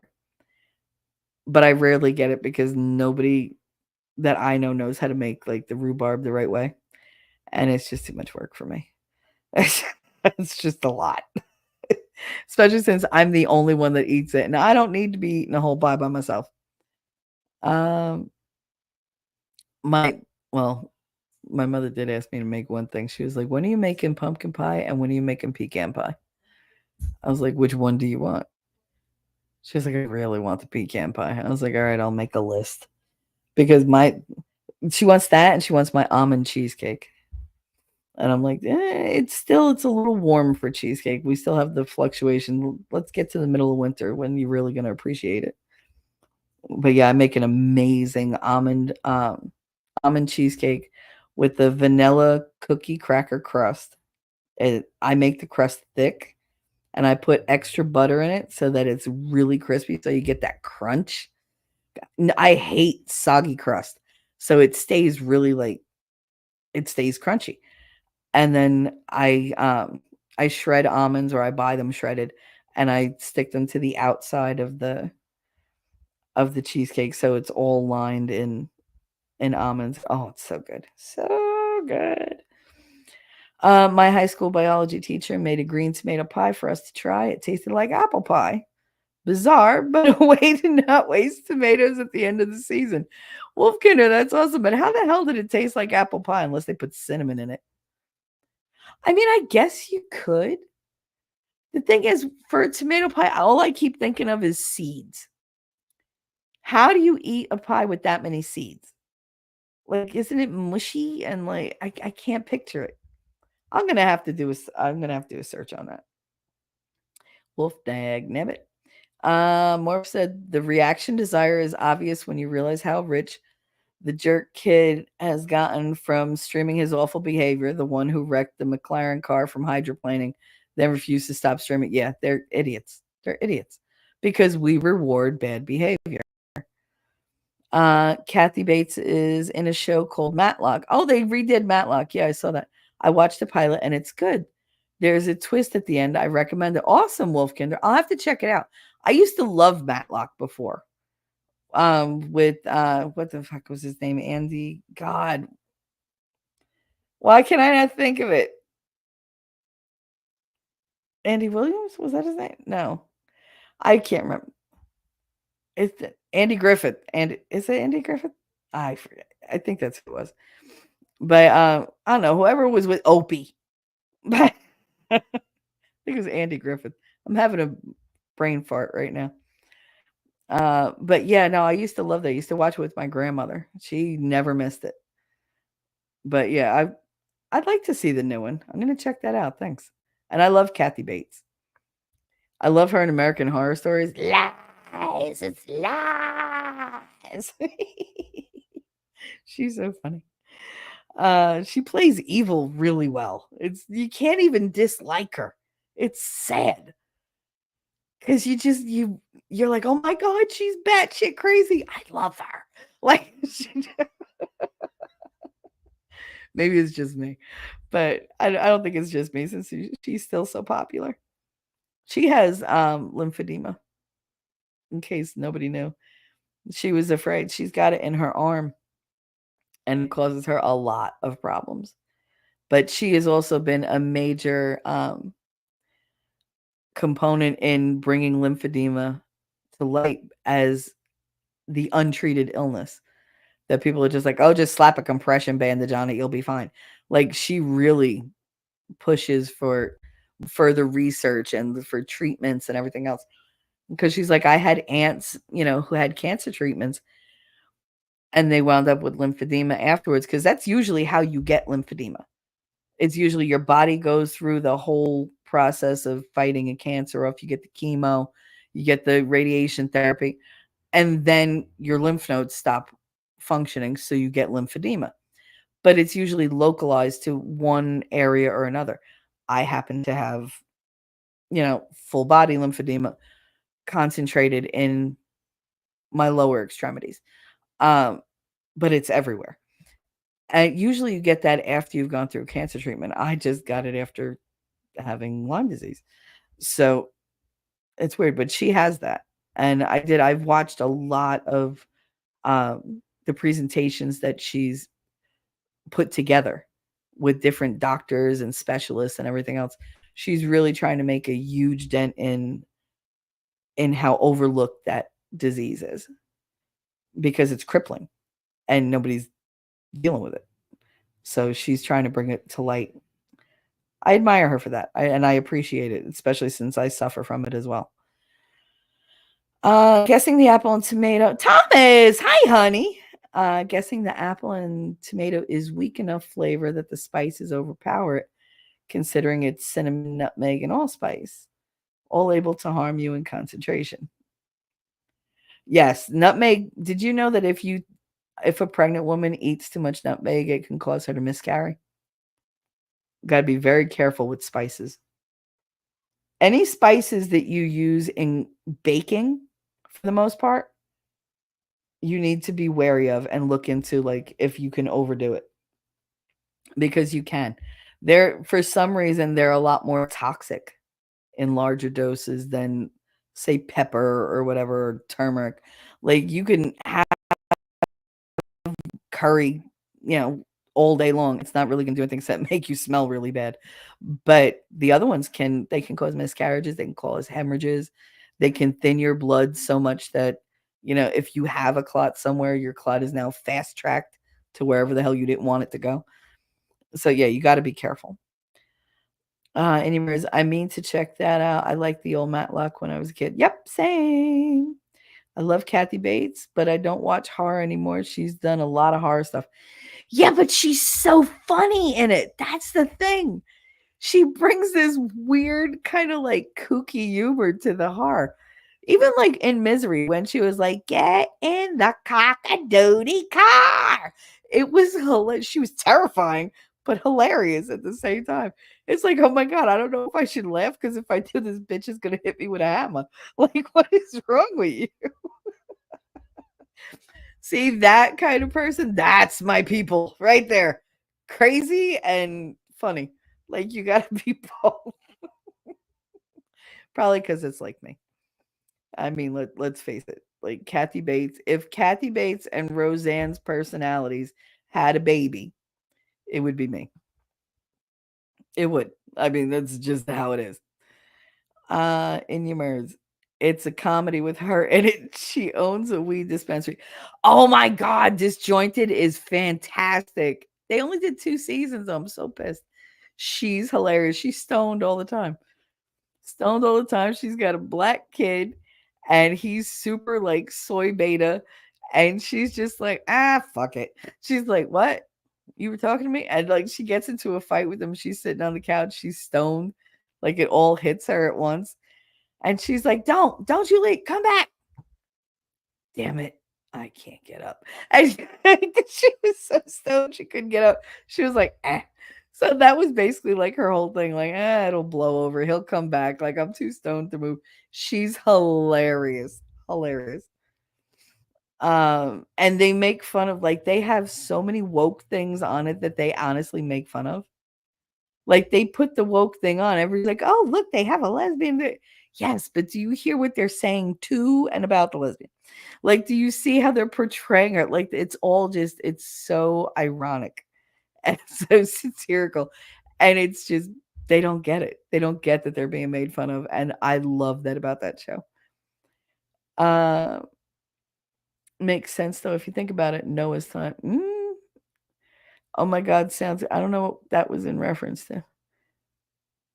Noah's Time. I mean, yeah. God did say, hey, I'm going to flood everything, but you, go build a boat. If you do what I tell you to do, you'll be fine. Just trust me. What's that movie? The guy goes, you got to trust me. Just trust me. Oh my God, I can see it and I can't. Sing. It was in the movie Sing. And it was the dude that played he played the bad boy. And he was like, you just got to trust me. All you got to do is trust me. And she looks at him like, are you for fucking real? Because he screws up all the time, but he wound up doing good. I love that movie, by the way. Very underrated movie. Oh my God, sounds so good. Morph just, so they did the whole let's use another slur term for them, but pretend it's not with undocumented. To replace the WAP term. Yep, that's exactly what they did. Because that's what they are. They're undocumented. They're WAPs, people without papers. And that's what they used to call all the Italians when they first came over. I got called a WAP once. That's the only time in grammar school I punched somebody in the face. And when my grandmother found out, she went to that principal. She was like, you better suspend that kid or give him a punishment or something. She was like, because I don't need those words being thrown around my granddaughter. She was like, well, your granddaughter, she was like, he called her a WAP. And I taught her, you don't take that. There were certain things my grandmother was like, no, never throw the first punch, never throw the first punch, never throw the first punch. But if they call you this, smack the shit out of them. Like, it was like, okay. Like, there were certain lines you just didn't cross. That was one of them. If they had called me that and I didn't react physically and I went home and told my grandmother, because I told her everything, told her what they called me, I would have got my ass beat at home. And then I would have had to go get into a fight on purpose the next day. So, yeah, no, like, there's certain things you just don't go there. Anyways, it was pretty funny. More of like how they switched it from colored person to people of color. And the sad part is, because I'm white, because I look white, no matter what I say, I'm going to be wrong by somebody's standards. If I say a black person, that'll be fine with 75% of people. 25% be like, oh, that racist bitch called us black. But you call yourself black. I can do. Then how the hell would you like me to describe you? Because we're not talking about humanity. We're talking, you literally brought it down to race. How can I address your race without saying what that race is according to your skin color, which is how you determine your race? Like, I can't say black, I can't say colored people, I can't say people of color, because somebody always has a problem. So fuck it. I don't even want, like, I don't even want to talk to anybody anymore. That, or I'm just going to say what I have to say. And if you don't like it, fuck you. Like, I don't know what to tell you, because you're not going to make everybody happy. You can't please everybody. You just can't. You could be the most moral, like, politically correct, empathetic, hypersensitive, compassionate, considerate, pronoun loving person on the planet. You're going to piss somebody off. It doesn't matter. If you do everything they want you to do, you're still going to be wrong to somebody because you got just honorary people out there. They just have to be oppositional. Look at Dick Masterson. I don't think that man ever met a word he didn't oppose. And the irony is, if he heard me say that, he would argue that that's not true because he would oppose what I'm saying, even though he knows it's true. Just because he likes to be oppositional, because he's a dick. I mean, he was named correctly. I lost my place. Morph said, the racists have only changed in that they now deny it and accuse others of being what they are to try and direct eyes from their own behavior. Absolutely. You know, it's all like sleight of hand. That's all they want to do. It's the first rule of, being a magician. You got to learn the art of distraction. You have to be able to avert their eyes to something else, redirect them so they don't see what you're really doing behind the scenes. The best characters were Dank and Dabby. Oh my God, they made me sick, but how fucking funny were they? How funny were they, Inya? Oh my God, they were so gross. And then that one episode where they weren't high anymore, and then they turned into totally different people, and they were like, we don't even like each other. Then they got high, and they were like, I love you, eating each other's faces, like whatever. Not in a bath salt kind of way, just in a gross kind of, lots of tongue kind of way. More stress. It's like Kamala talking about how people are terrible because others in the past from the same heritage were slave owners. Yet here she is, a living slave owner through the legal system, enslaving in California. Oh, yeah. Oh, yeah. Oh, her family owned slaves. And when she went to California, she decided, I'll just lock everybody up. I don't care if you're innocent. I want my wins. Like, I want to be able to say, I locked up this many people. Now she's turning around and go, oh, I would never lock up. Bitch, you locked up everybody.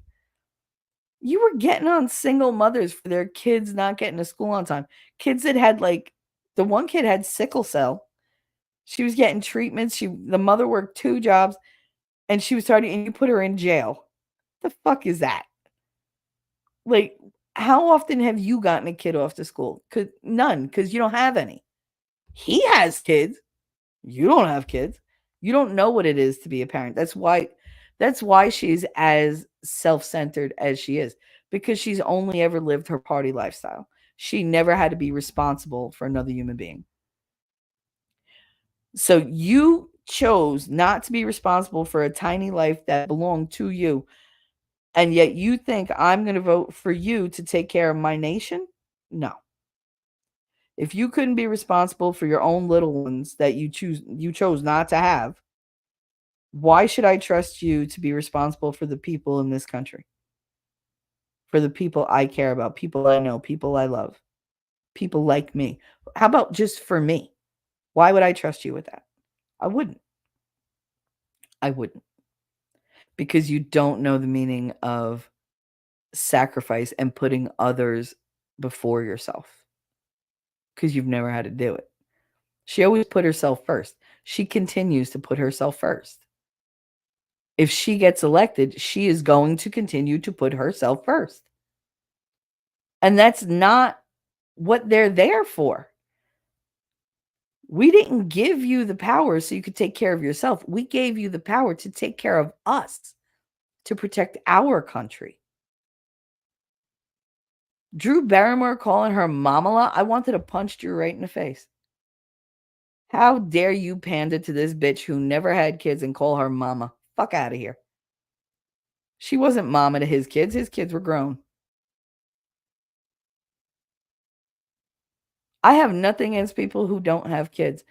I don't think that she, given what I see of her, has enough experience or the mentality to be a mother to the nation. I mean, that's why we called Washington and Jefferson and all them our founding fathers, because they literally set it up so that we would have prosperous futures the way any good parent would. But she's not of that mindset. She wants, oh, equity. She wants equitable outcome. That's impossible. I'll be good goddamned if I'm going to work my whole life to give it to somebody who sat on their ass, ate Cheetos, and watched soap operas and let her kids run around, and collected welfare. We're not equal. We are not equal. You cannot determine that we're going to have the same output regardless of what's being put in. What you put in is what you get out. That's what I've always known. I have to put the energy in to get the benefit out. She doesn't ascribe to that kind of a dogma. She doesn't do that. She thinks everything comes easy. You should just give it to me. I mean, that's what she's telling us. That she didn't have to work to get elected. She didn't have to work to be the candidate. They just gave it to her. Her whole life, people just give things to her. Okay. That has to stop. Earn it. I'm not getting respect. No, you're not earning respect. You're earning disrespect. I'll give that to you in abundance because you've earned it. I'll give you derision and dislike in abundance because you've earned it with your actions and your words. I'm not going to respect you. There's nothing to respect. You haven't shown me anything good. We need to get back to that and to a merit-based system, not an entitled, oh, because I said so and I'm such and so. I don't give a fuck who you are. I treat you based on how you treat me and how you treat others. So if you're a shitty person, I'm going to treat you like you're a shitty person. Ugh. Morph said, I mean, keeping people in prison longer than they were sentenced for. Yep. So that you can force them to work for you is quite literally slavery. Everything she does is manipulative and coercive. They are the worst kind of bullies. And they have shaped all the liberals into being bullies. You notice whenever you disagree with the liberal, they come at you with a personal attack. They attack your channel. They attack your house. They send cops to you.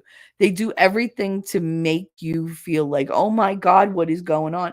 To punish you because that's what they do. It's my way or you suffer. It's terrible. It's a terrible way to be. And they're all like that. The very far left liberals, oh my God, I can't. The amount of anger I've been saying for the last 3 years, why is everybody so angry?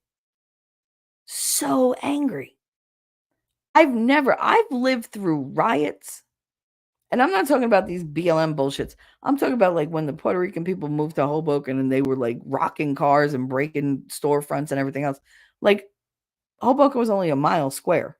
They did a lot of damage. I've lived through that. I've lived through different Patterson riots where we weren't allowed to leave our house for like 2 days. I've had a lot of different conflicts around me. I have never felt the hatred in the air like I do now. It's to a fever pitch almost, and it's scary. Honestly, I don't think that was entirely true. Crisis will pull people who are already as close enough, but if you look at the macro scale, the crisis ends up causing polarization once you see a large enough group of people to have some dissimilarity that can be leveraged by nefarious actors. Well, that's what I said. On our own, I think crises bring us together because we do lock arms and we're okay, into the trench we go. But when you have outside forces who are taking that crisis and using it for their own devices, which, like Winning says, never let a crisis go to waste, then they use it for the polarization. But left unaffected by an outside nefarious force, I think for the majority of what we do, we will band together. There's always going to be people that fall off or naysayers or just assholes in the world. But for the most part, I think people want to thrive overall. They don't want anybody else to suffer the way we see people suffering. It's not that they're willing to like give everything up. It's that they're like, you know what? I just want the world to be better. Not just me. Because when you rise by yourself, that's a lonely trek. And that can bring about like feelings of guilt, feelings of shame or whatever, because you're doing so much better than everybody else and you see the suffering around you. You can't really enjoy your own successes. But when you see everybody rising up and you're really thriving, that's the best feeling. That should be the goal for all of us, that we individually succeed, but not at the cost of the masses. Like everybody rises up, instead of just one person. Not the crab in the bucket, but the all boats shall rise. But I mean, your boat, your boat is yours. You determine like what kind of boat you have. Everybody has their own ship to sail. If I put the effort in, then maybe mine will have all the bells and whistles, everybody. That's not an equitable outcome. That's an equal outcome where everybody has the same kind of opportunities and, the ability to thrive. But then your measure of thriving is up to you. That's determined by what you put into it. 357, Psalm 46:10. Which one is that? You're going to make me look that up.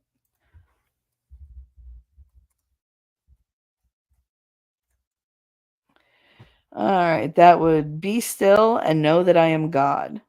I will be exalted among the nations. I will be exalted in the earth.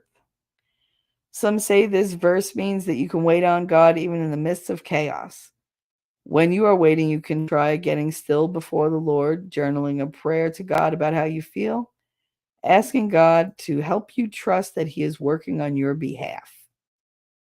Others say the verse is a call to slow down and give whatever you are facing to God.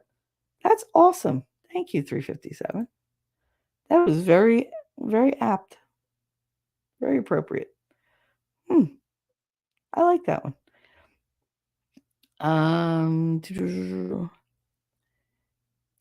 Once you see a large enough group, we are blessed. Spread the love. Yep, absolutely. That's one of my favorite verses, especially when stressed. Heidi said that. Aw, that's great. And you'll be back in a bit. Bye and all the love, if not back before you end the show. I mean, you know how I talk, so what's the chance of that? Give me a break. I didn't even read half the stuff that I wrote yet. I'm still doing chat, trying to catch up. And I'm an hour behind. You mean that there are known unknowns and that there are unknown unknowns, then there are black swan unknowns. Okay. I still haven't seen the Make Anarchy Great Again catch on yet. No, MAGA, but the first A is anarchy in a circle. Oh, good God. Well, they ain't going to catch it from here. It's just us. It's just us. We're just having a conversation. Good thing it hasn't caught on. I mean, really, God, we can't be older. Stop growing. I mean, I would love to stop growing older, but that would mean that I'm dead. So I guess I'm going to keep growing older. See on the flip side, be safe.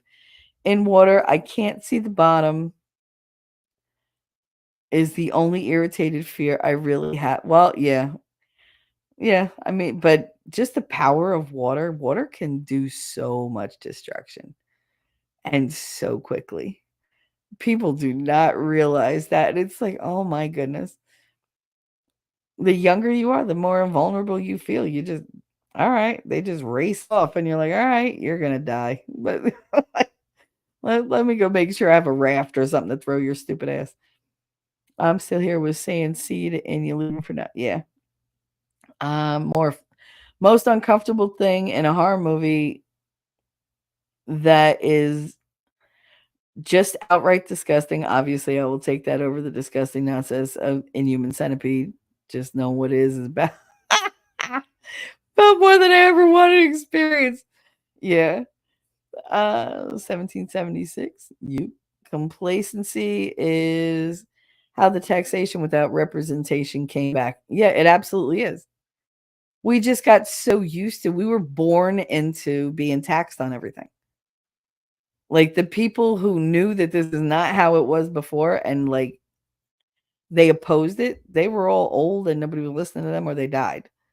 So most of us were born into paying sales tax, born into paying property tax, born into paying all these different taxes.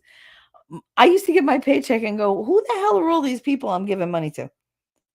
Because when I need money, there's nobody there for me. So where's it going?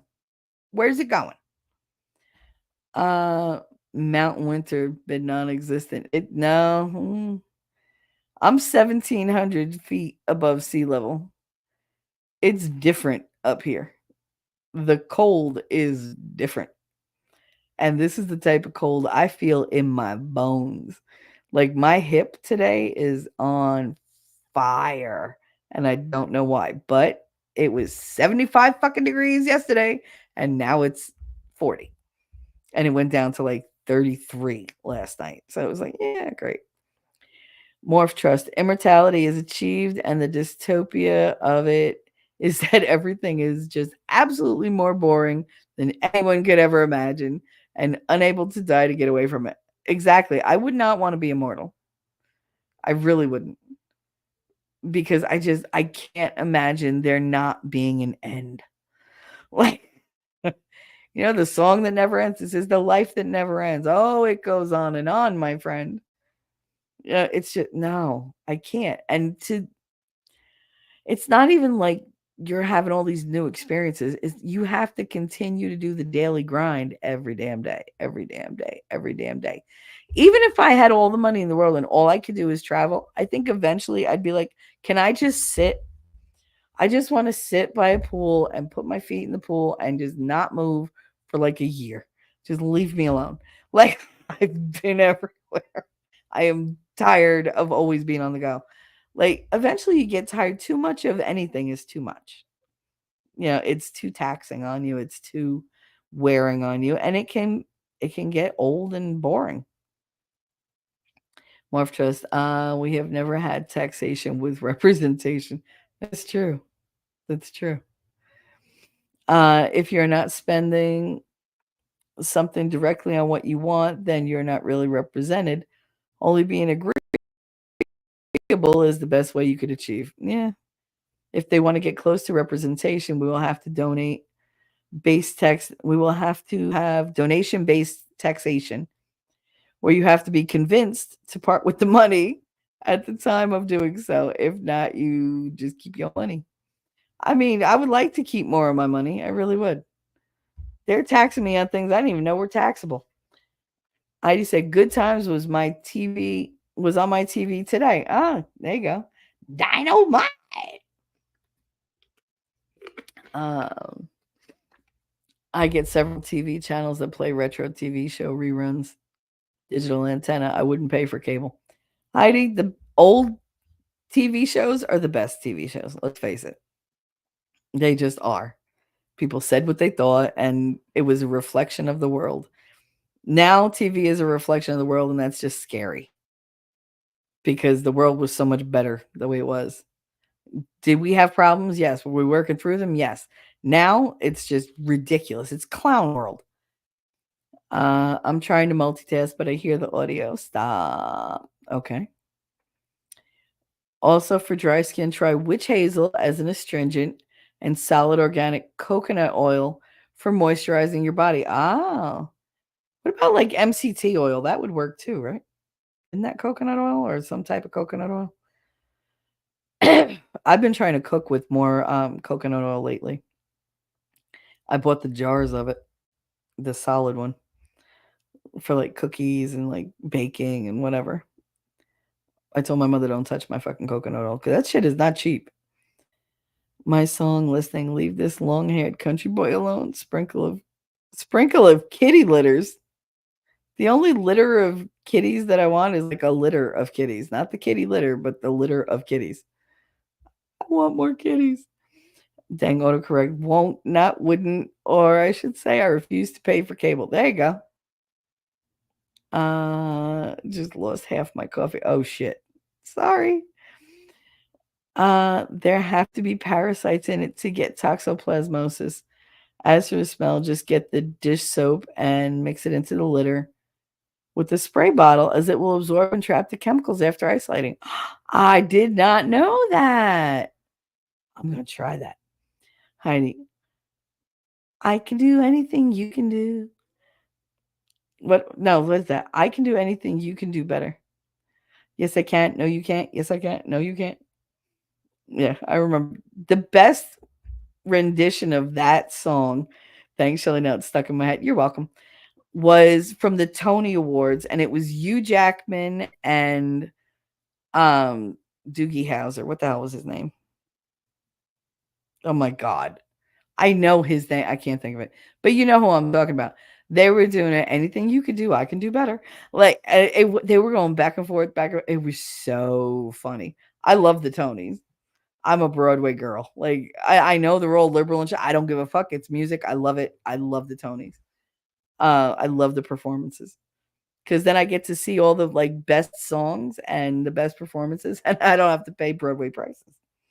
Because in case you haven't been to a Broadway play in the last couple of years, they're like hundreds of dollars each for a ticket. Fuck out of here. Mm-mm. Morph Trust. Have you guys caught Jeremy saying bag? Bag? Does he say bag? That the quartering? He says bag, right? I think he finally got used to saying it right, but he used to say to get so much crap for saying it how he did due to the accent of the area he grew up in. Bag. I say bag. It's a bag. Put it in the bag. I've never said bag in my life except to make fun of somebody. And I know that's the way you're supposed to say it, but no, that's not happening. It's a bag. It's a bag. Bag of eggs. Well, from chocolate. I wish I had some chocolate right now. Morphos biscotti spread. It's like peanut butter, but it's made out of fucking cookies. I mean, I'd eat it.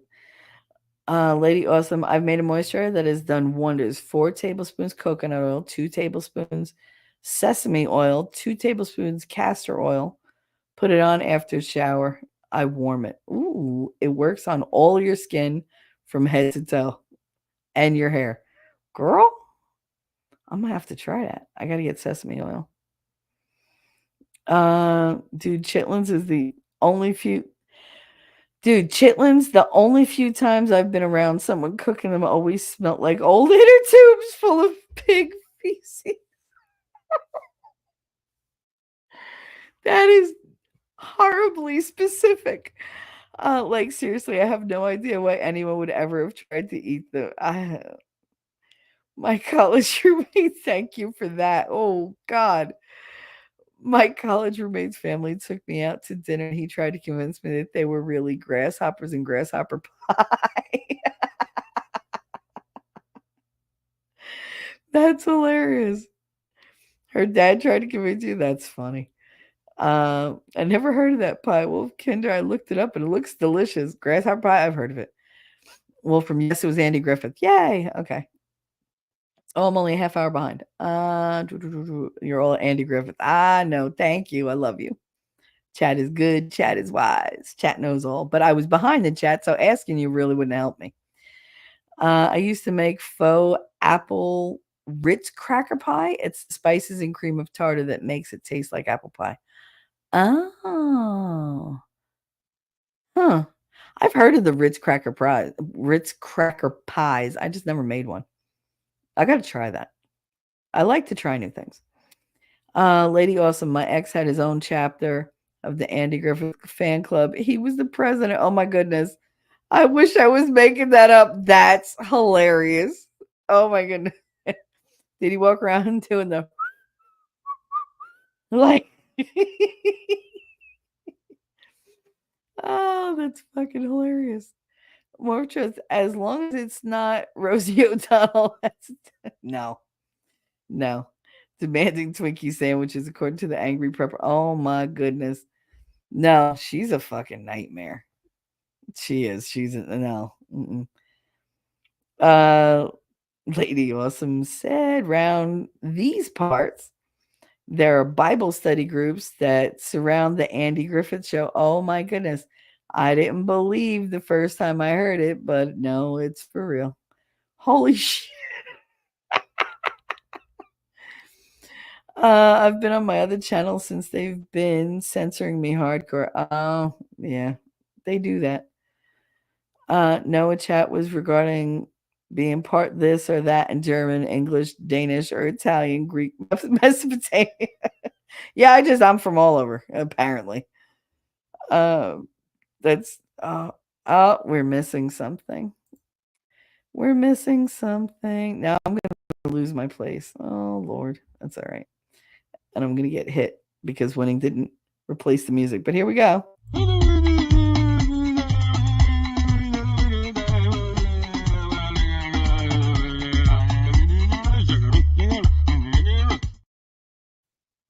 There you go, Wolfram, with his $5 super chat. Thank you for being a stream sponsor. He said we're missing something. Well, now you ain't missing nothing. You got your boobies. You got the boobies.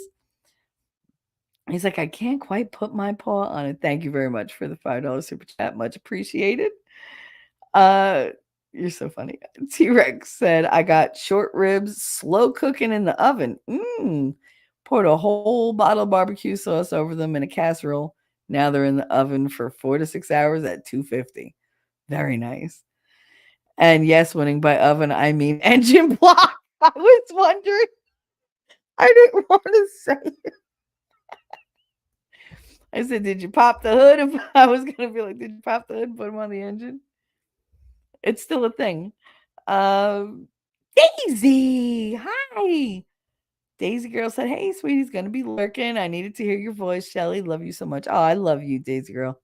I'm so glad that you're in a much better position than you were before, both in life and, in positions. Because I know you got such heart, girl. You really do. I can't tell you how much I love you. I'm so glad that you're just better off now. And I hope you get even with whoever you need to get even with as well. So, buco kudos to you. T-Rex. I got the chicken dance song stung in my head. That'll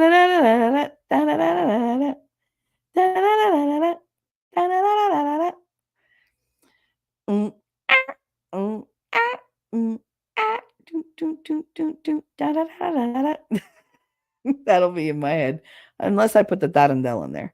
That's dun dun dun dun dun dun dun dun dun dun dun dun. That's the darandelle. That's the Italian song that we all like. They literally, you'll be in your diaper. They will grab your ass as a baby, put you on your feet, and be like, dance. You have to learn that song. Jesus. That's like a prerequisite for being Italian. Thanks, T-Rex. Now it's stuck in my head competing with I can do anything. You can do better. No, you can't. Yes, I can. No, you can't. Yes, I can. Yes, I can. No, you can't. Yes, I can. No, you can't. I put that there. I don't know how I put that there. I Dream of Jeannie. Oh, I used to love that song. I'm not doing it. Neil Patrick Harris. Thank you very much, T-Rex. Pluto TV has a lot of channels dedicated to old TV shows. Yep. And they show a lot of them on YouTube. It's funny because you get struck for them, but people play them anyway. Okay, now 3 songs on I Dream of Jeannie. God. Well, there's a worse one out there. I could have always said, come and knock on our door. We'll be waiting for you. Where the whatever is hers and his, three's company too. The first swinging apartment. Jesus. And we were all like, this is so funny. Now we're like, oh my God, it's so degenerate. Yeah, but once you hear come and knock on our door, that's going to be stuck in your head. I just watched a YouTuber who travels go to Appalachia. There you go. Appalachia. They call a bag a poke or a sack. Okay, they called the bag a poke I never heard it being called a pack. A sack? Yeah. A pack? A sack? But a poke? That's weird. Okay, damn it. I'm going to drop the link in the video on your channel about the biscotti spread. It's early YouTube and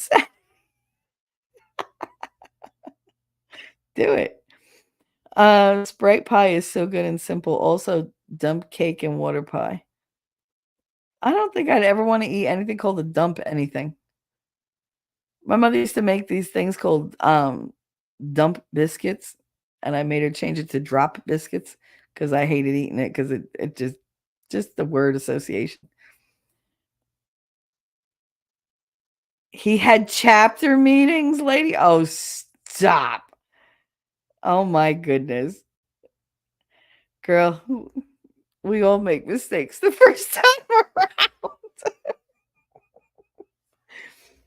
Some people marry their true love and they're lucky and they make good decisions. And then there's people like us that go, how the hell did I get here? Why did I put up with you for so long? Please don't look my way. God, I'm mad you're still breathing my air. Like, get away. There's a general channel on your Discord. Yes. Oh, it's the general channel. Thank you, Morph. Film cow. Cool. Shelly's nearly caught up. Yes, I'm caught up. Ha ha ha. On that long A, I mean the long versus the short A. So he says bag as in hay, but the A is in hay. Bake? Bag. He puts it in a bag? Bag. No, that can't be right. You guys got me sitting here making all sorts of weird noises. Stop it. You know what show I can't find on reruns? Bosom Buddies. Yeah, they don't show that one a whole lot. They really don't. I wonder it's because they freaking owe Billy Joel like $1 million in royalties. They probably never paid him for using that because he was just, he wasn't that popular when that came out. I mean, he had a good run, but he wasn't like iconic like he is now. So I wonder if maybe they don't have the license to play that song. And without that song, that whole show just doesn't work. It's called a dump cake because you dump in a can of pie filling, then you dump in a box of yellow cake mix, then you cube a bunch of butter and dump that on top and then bake. That sounds terrible. That sounds so messy. Name that show game. We're gonna make it. Give us any chance, we'll take it. Read us any rule, we'll break it. That's Laverne and Shirley. We're gonna make our dreams come true, doing it our way. Nothing's gonna hold us back now. Straight ahead, we're on the track now. Yep, I used to love Laverne and Shirley. I have a Boo Boo Kitty. I do. I have a Boo Boo Kitty. And she is all wrapped up in cellophane because I do not like, she's literally sealed in this that I won't take her. My daughter's like, what is that? Like, don't touch my fucking cat. Like, because I waited so many years for Boo Boo Kitty. And when I finally got it, I was like, nope, it went on the shelf and it was nice. And then it got dusty. And like one of my friends from college, I had it in the dorm room and she tried to like stick a joint in its, and I was like so upset. I put it away. I was like, don't fuck with Boo Boo Kitty. Like, that's Boo Boo Kitty. You don't mess with Boo Boo Kitty. I love Boo Boo Kitty. And now I have my kitty, Boo. So not really the same, but it's all right. But yeah, I love that show. I always wanted the dumbwaiter. I didn't want those neighbors that they have, like Lenny and Squiggy. Lenny was all right. Squiggy, but yeah, I wound up with all weirdos around me anyway. So I guess it all came true. Thomas Anderson, yep, that's how Jeremy says bag, not bag, not as in hag or bag as in hey with the G at the end. He used to, not sure if he stopped. Now Jeremy's got tons of problems. Hold on one second.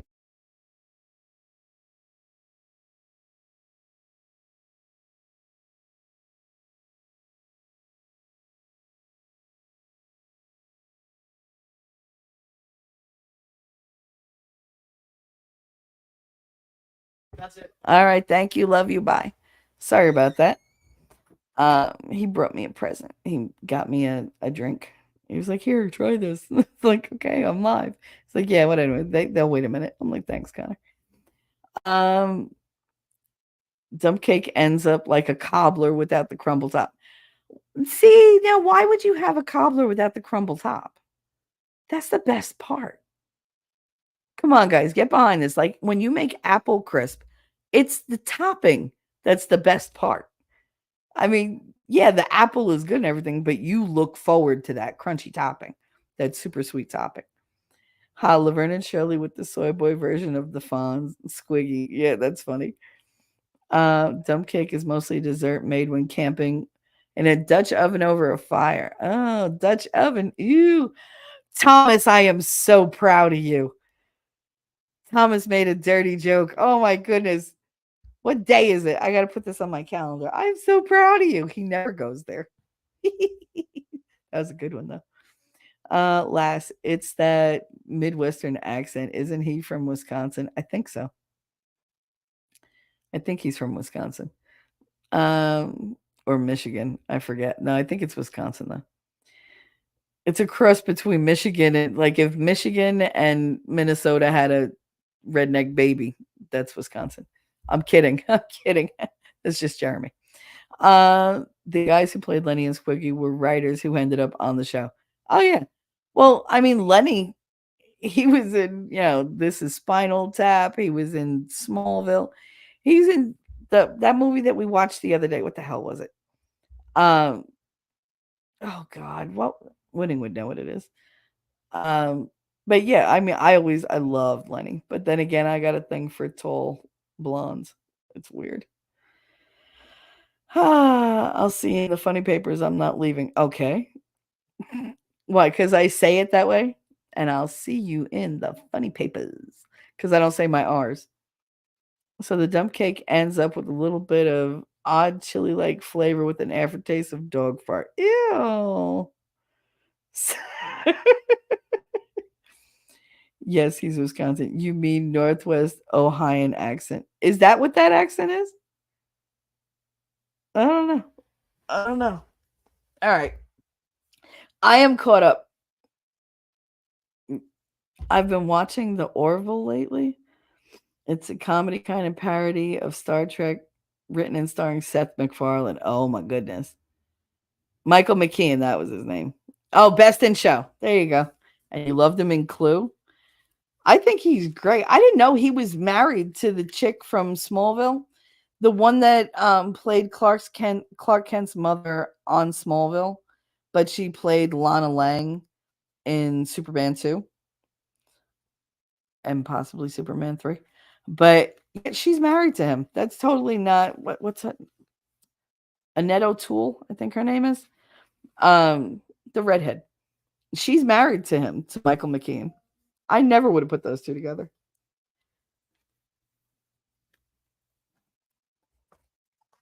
Which one? The guy from Ferris Bueller's Day Off. Was he in that? Okay, here's a bad thing to admit. I've never seen the whole movie of Ferris Bueller's Day Off. Never. It just Matthew Broderick. I don't really like him. I know everybody's like, oh, he's so. I just don't like him. I don't know what it is. It's something about him. He gives me weird vibes. So when a guy does that to me from like when they're young, like from when he was like 20 something, he gave me weird vibes. I just stay away from them. Yeah, see, I don't know who the principal of Ferris Bueller is. I guess is he a pedo? I mean, it wouldn't surprise me. Nothing surprises me anymore. I don't think any of these actors or actresses are anything but degenerate.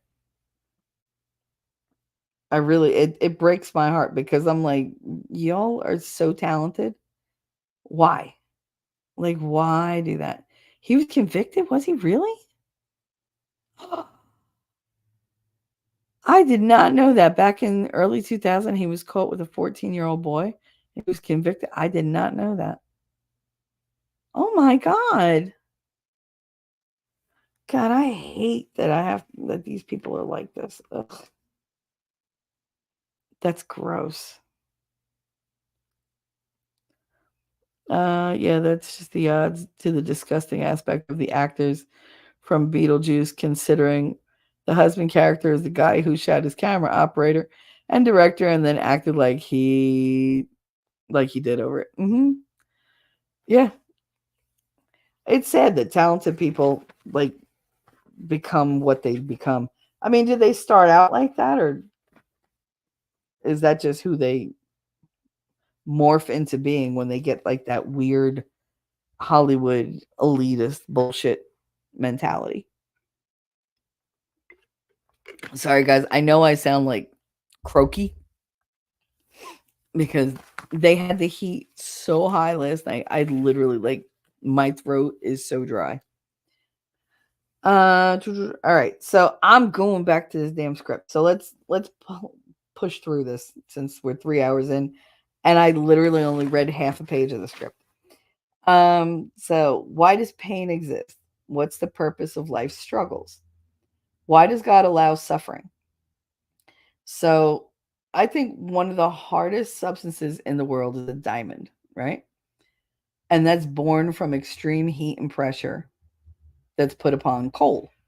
Without the stress, without the heat, without that outside force, the coal remains the same. It's unremarkable. It's fine. It's useful, but it's not brilliant.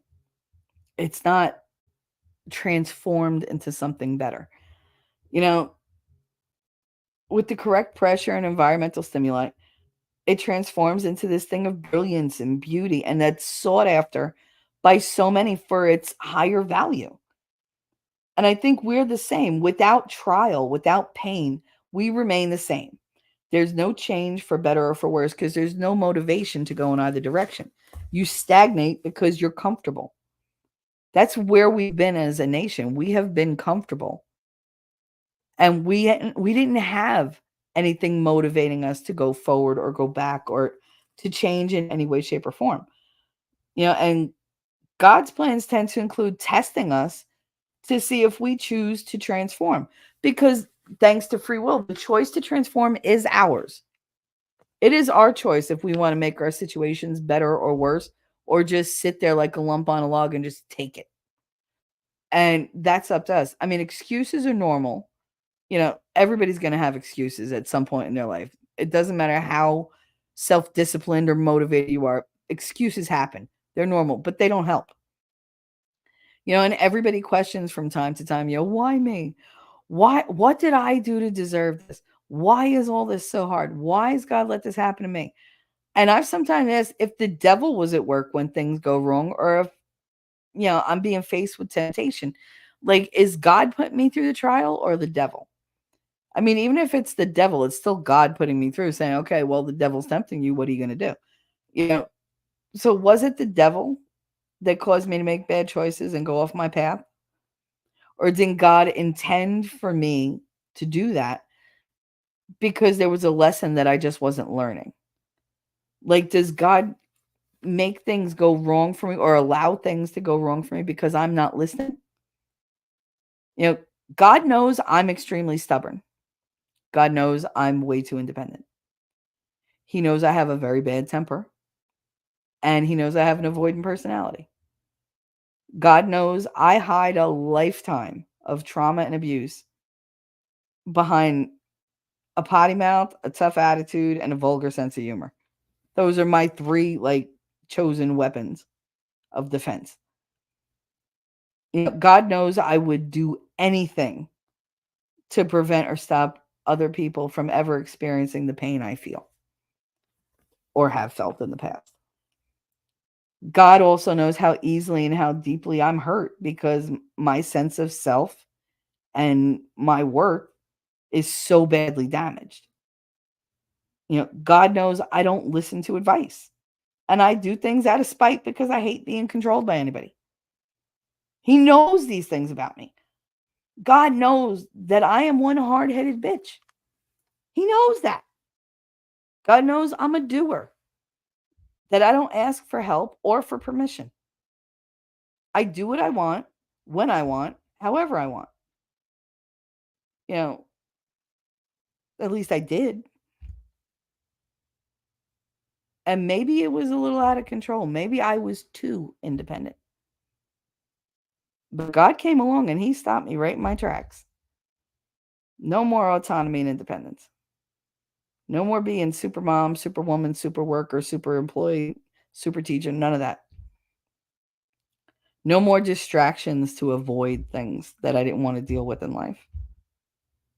No more running away from my issues or from people I didn't want to be around, from situations I didn't want to be in.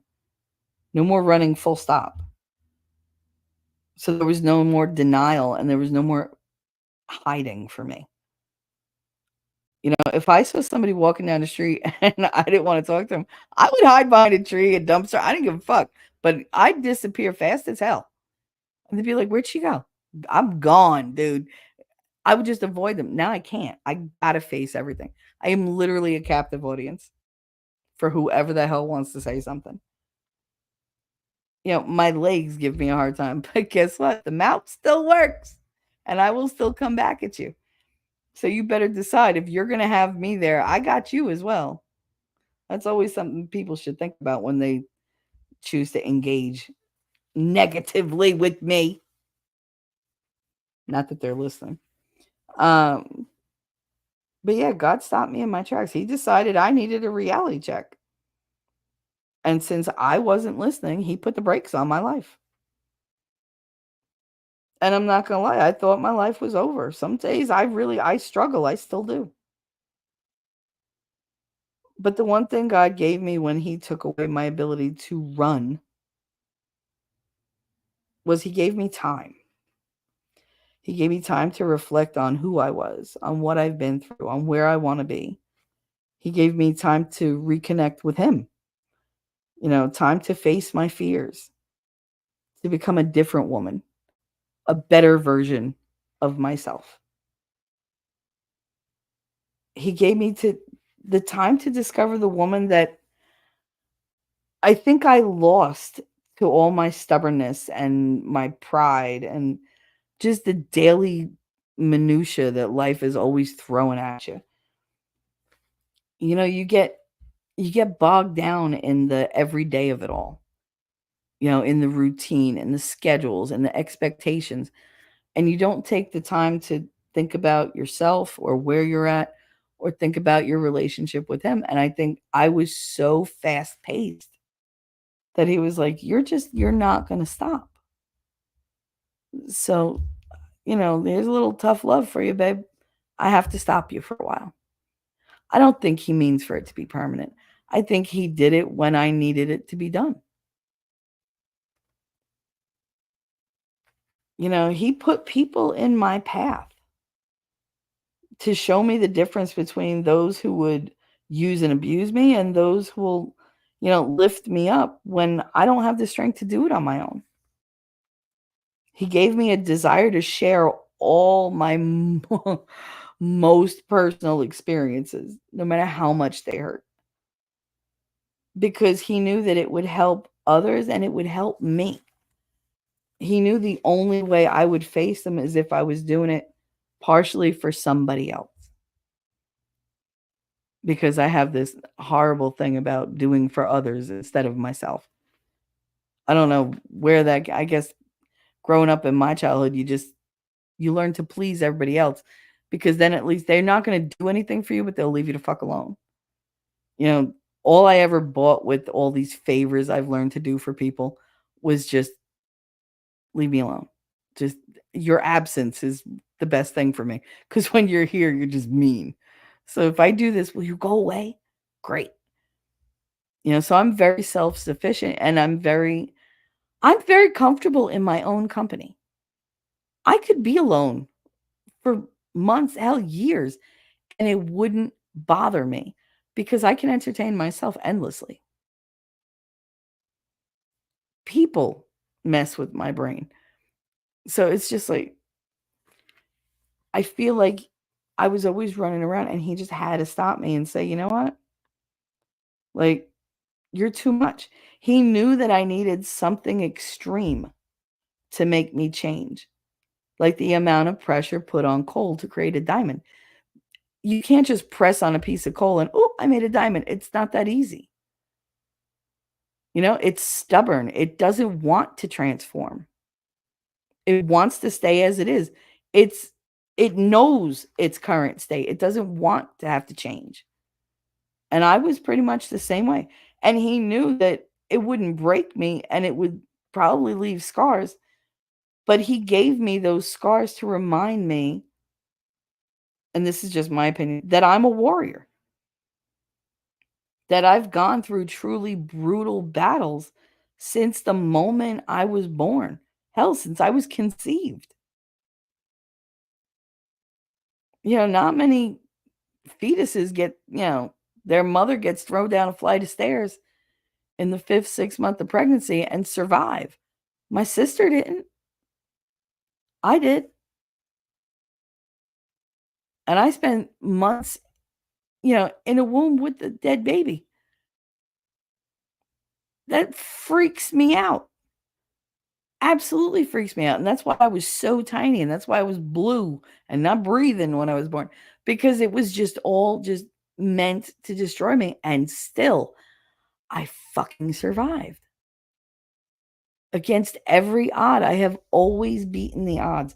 And I will continue to fucking do so. But I forget. And I really do think that God gives me those scars. The internal ones more than the external. To remind me that I've been through it.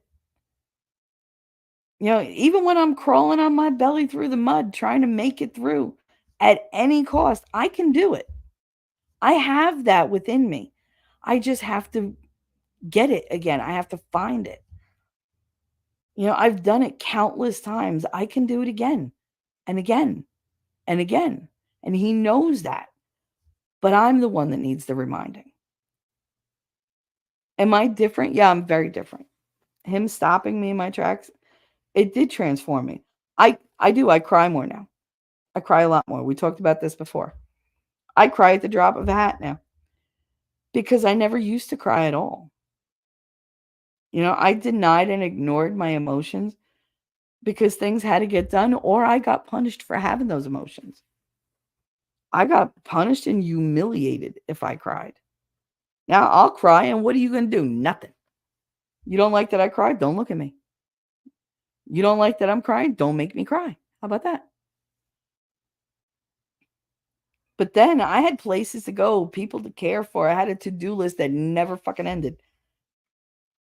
And I knew once I opened that floodgate, it was going to be impossible to go back. So I never let my emotions out.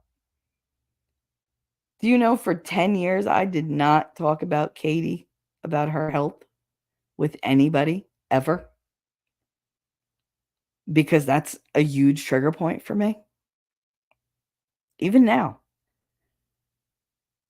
Because once I let that emotion out over what we've been through with her medical journey, people would not believe the lengths I went to get treatment for this kid. Every stone wall we hit, and there were many, it was so painful I couldn't even say her name to other people. I used to say my daughter. I never used to use her name. The disconnect was so bad between us because I was literally pushing down a volcano of emotion. And I know once that top blew, that was it. It was going to cover everything and everybody and go on for a long time. So I couldn't do it. I had to push it down. Now my emotions are always pushing at the surface. They're always like right there. It's a blessing that I wasn't aware of at first. It lets me address the old and the new stuff and to deal with them. But it's also let me experience what it feels like to love somebody again, to trust somebody, to create a positive atmosphere with somebody, to have intimacy that isn't hinged or built on some type of sexual passion. I never knew what real intimacy was until now. And that's because I live now. I feel things. I let myself feel things that I wouldn't allow myself to feel before because I didn't have the time. I just didn't. I was too busy, busy, busy, busy. I had somewhere to be, somewhere to be, somewhere to be. Somebody needs me. Somebody needs that. I got to create this. I got to create that. I got to cook this. I got to go there. It was always here, here. I was literally just like Speedy Gonzalez all over the place. Da, da, da, da, like just arriba, arriba, all over the place. Never stopped. I'd sleep 2-3 hours a night, and that was plenty for me. I lived on coffee. Like that's all I consumed was just coffee, coffee, coffee, coffee, coffee. But I was always going, going, going. And I wasn't living. I was existing. I was helping other people live, but I wasn't enjoying my life. I was busy pleasing everybody else, doing for everybody else, proving that I was here for a reason, that I had some value. Don't leave me. I'm worth it because look at what I can do for you. And that was 24/7. Never stopped. And I feel like God kind of smacked me on the nose and said, hey, you're more than what you do for people. You're more than what they can get out of you. You're worthy just by yourself, just as you are. Work on you. Don't worry about making their lives better. That's up to them. If you want to do a favor here or there, okay. But don't let yourself be sick trying to make somebody else happy who honestly does not want to be happy. And that took me a long time to see that most of the people in my life that came to me with their problems, they didn't want to be happy. They didn't want a solution. They wanted me to comfort them, and they wanted to sink deeper into their troubles because that was familiar to them. They could get sympathy. It's an excuse. They get a free ride on some things because of that. They enjoyed their misery because it was what they knew. It's easy to be miserable. It takes energy to be happy. It really does. Because there's so much out there trying to make you unhappy. So,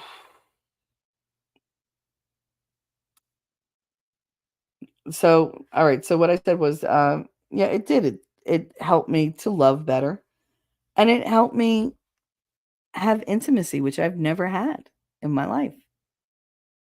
I've always relied on my sexual prowess, my charm, my ability to seduce, to flirt. You know, because let's face it, I know what people want. I know how to give it to them. In spades, I know how to give it to them. But me by myself, who the hell was going to come around for that? You know, words and actions help me make connections. Now, the little things people say and do, the jokes, the feeling, the emotion, the sharing. Whereas before, I used to use sex to get that. God knew when I didn't. You know, He knew I wouldn't ever get there unless He made me. You know, I would never see it unless He made it so obvious that I couldn't see anything else. Without the worst pain and fears of my life, I probably wouldn't have seen it at all, ever. Because I was too busy. I was too oblivious. My suffering brought me clarity and a genuine appreciation for all the things I can still do. I don't long for material things. I don't long for the movie version of anything. I long for normality. I long for the ability to just go for a walk down a gravel road and admire it without, you know, being like, oh, I need to sit. My legs and back are killing me. You know, I long for ordinary things that I know will make me happy. I don't need extraordinary things because now those ordinary things to me are the extraordinary things. They have so much more value than they had before. And I wouldn't have done that if I hadn't lost them. Through all these struggles in these last 2 years, I've discovered who I truly am. I've discovered what's important in life. I'm not afraid to say, hey, you know what I dream about? I dream about us doing this. Even if it doesn't happen, that's what I want. Like, that's where I want it to go. If it doesn't, I'm going to have to adjust. But that's what I want. I'm not afraid to say what I want. I'm no longer afraid to say I love you. I don't care if I'm not going to hear it back. I mean, I care, but it's not going to scare me off. Things are so different to me now. I don't need a big fancy house. What I need is the family that goes in it. And to be able to take that family with me wherever I go, because that family is home, not some brick and mortar, not land. Home is my family. The people I love who love me, who are there. I don't need status. I don't need popularity. I'm quite content with my channel being this because I have you guys. It's genuine.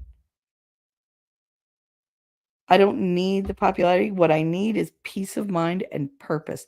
And I have that. I don't need ornate stuff or like pricey possessions, flashy things. I don't need all the bells and whistles and the shiny chrome and whatever. What I need is genuine understanding, love, and affection.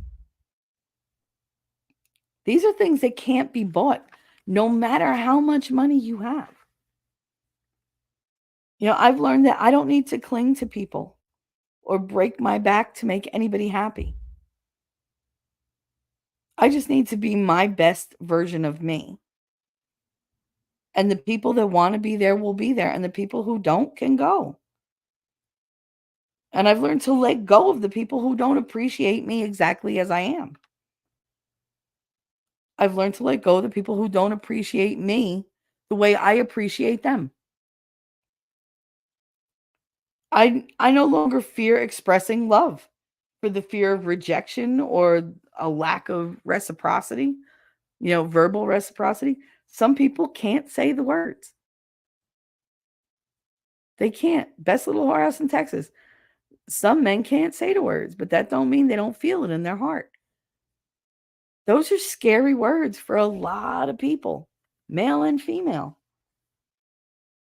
It's almost like they're afraid that's like a commitment they don't realize they're going to make. They're like, oh my God, once I say it, I can't go back. All right, then don't say it. But they show it. That matters more to me. It matters more that I'm a priority to somebody who's a priority to me. That's the kind of equality I want in my life. I don't care about the outcome. I just want the seesaw to be balanced. I'm no longer afraid of moving forward out of my comfort zone. Do I push back sometimes? Yeah, sometimes I outright say, no, I'm not doing it. But most of the time, I'm like, yeah, all right, let's try. Because what can happen? No risk, no reward. One main thing is I no longer reject forgiveness for myself or for other people. Now, forgiveness to me does not mean holding on to that person. Sometimes letting go is the best thing you could do for both of you. But forgive. It doesn't take much to forgive. It takes a lot less energy, actually, to forgive somebody than to hold on to that bitterness and that hatred. Just don't become a doormat. You can forgive somebody and not fuck with them anymore. The two things don't have to exist apart. They can coexist. You can forgive somebody and never want to speak to them again. That's okay. It really is. You're allowed to safeguard your own peace of mind.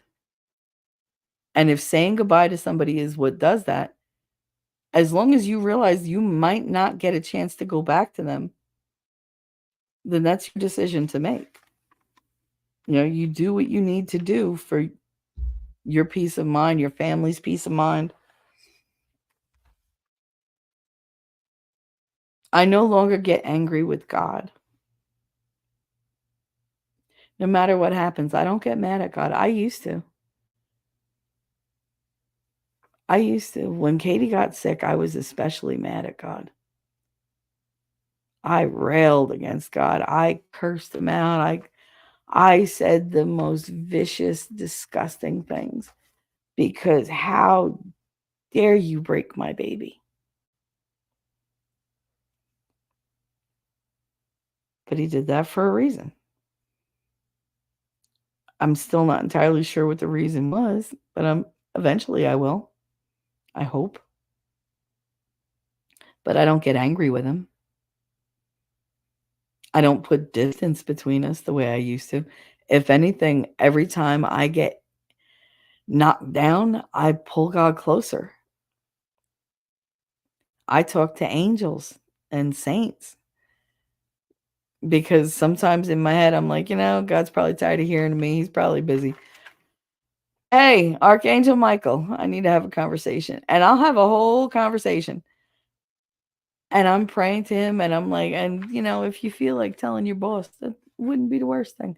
Like, I have a very conversational relationship with God. Do I fear him? Absolutely. Do I respect him? Absolutely. But am I going to be me with him? Oh, yeah. Because I don't want to go to God with a fake face.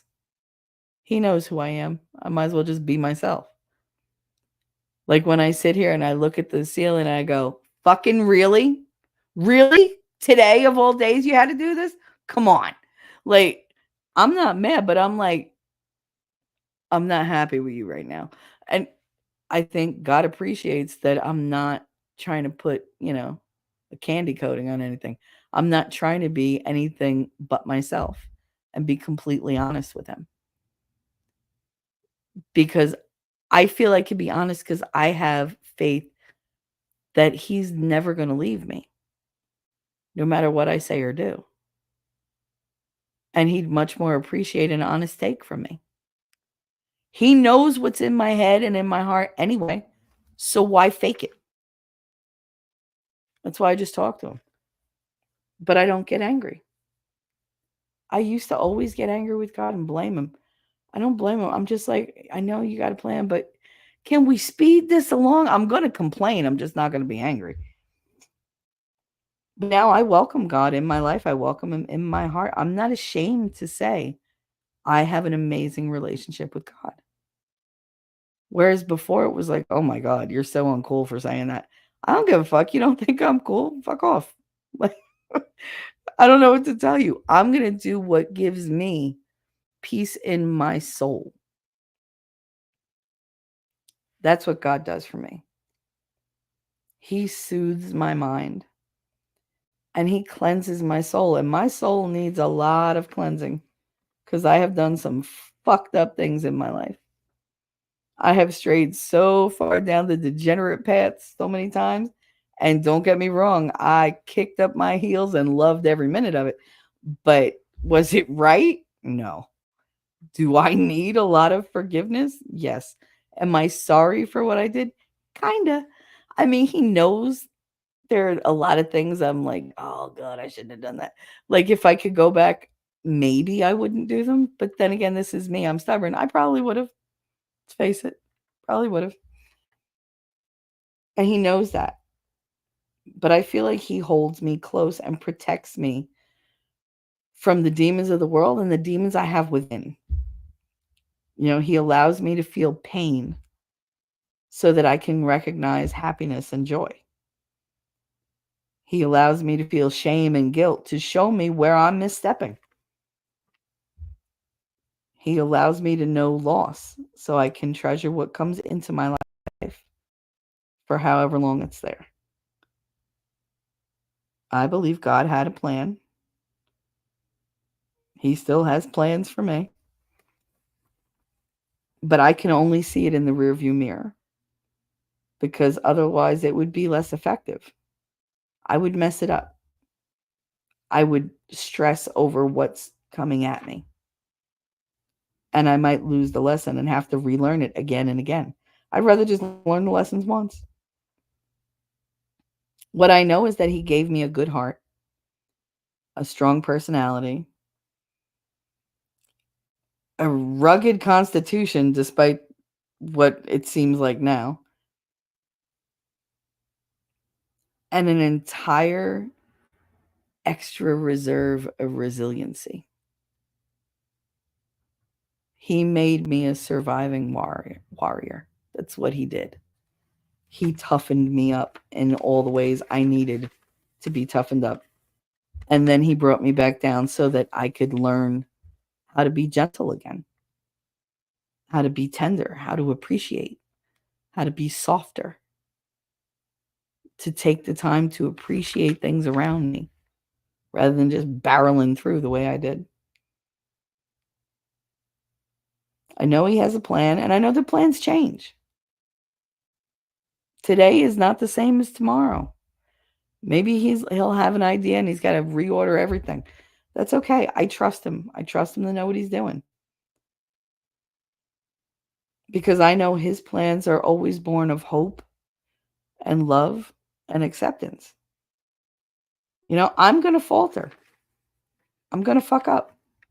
And then I'll repent and I'll be forgiven. But the most important part is that I keep going on.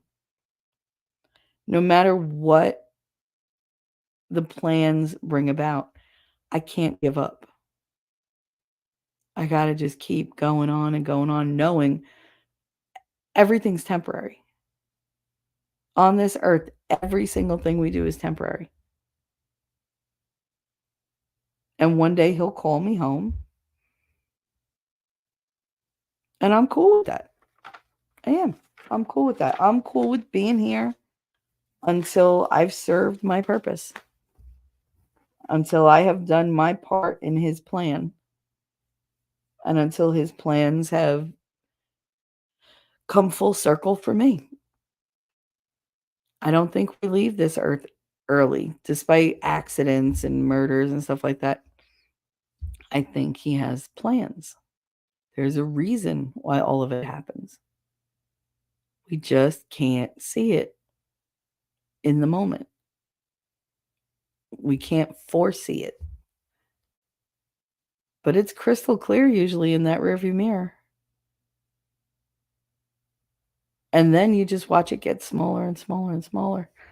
All those troubles that you put behind you, the further you get from them, the less they can get to you. That's why you got to deal with them. That's why I had to face all my fears, all my traumas. I'm still uncovering different triggers for things that I didn't know existed. Things that bothered me so deeply, that were so deeply buried, that I couldn't even recognize that they were an issue until somebody would, pull that trigger and I'd go, oh my God, what just happened to me? Because I'd just fucking go insane. So many different mechanisms built in. But there's a reason why I've been through all I've been through, why I've been able to react the way I've reacted, why I've learned from those reactions. Because life is hard. My kids are going to have a hard life.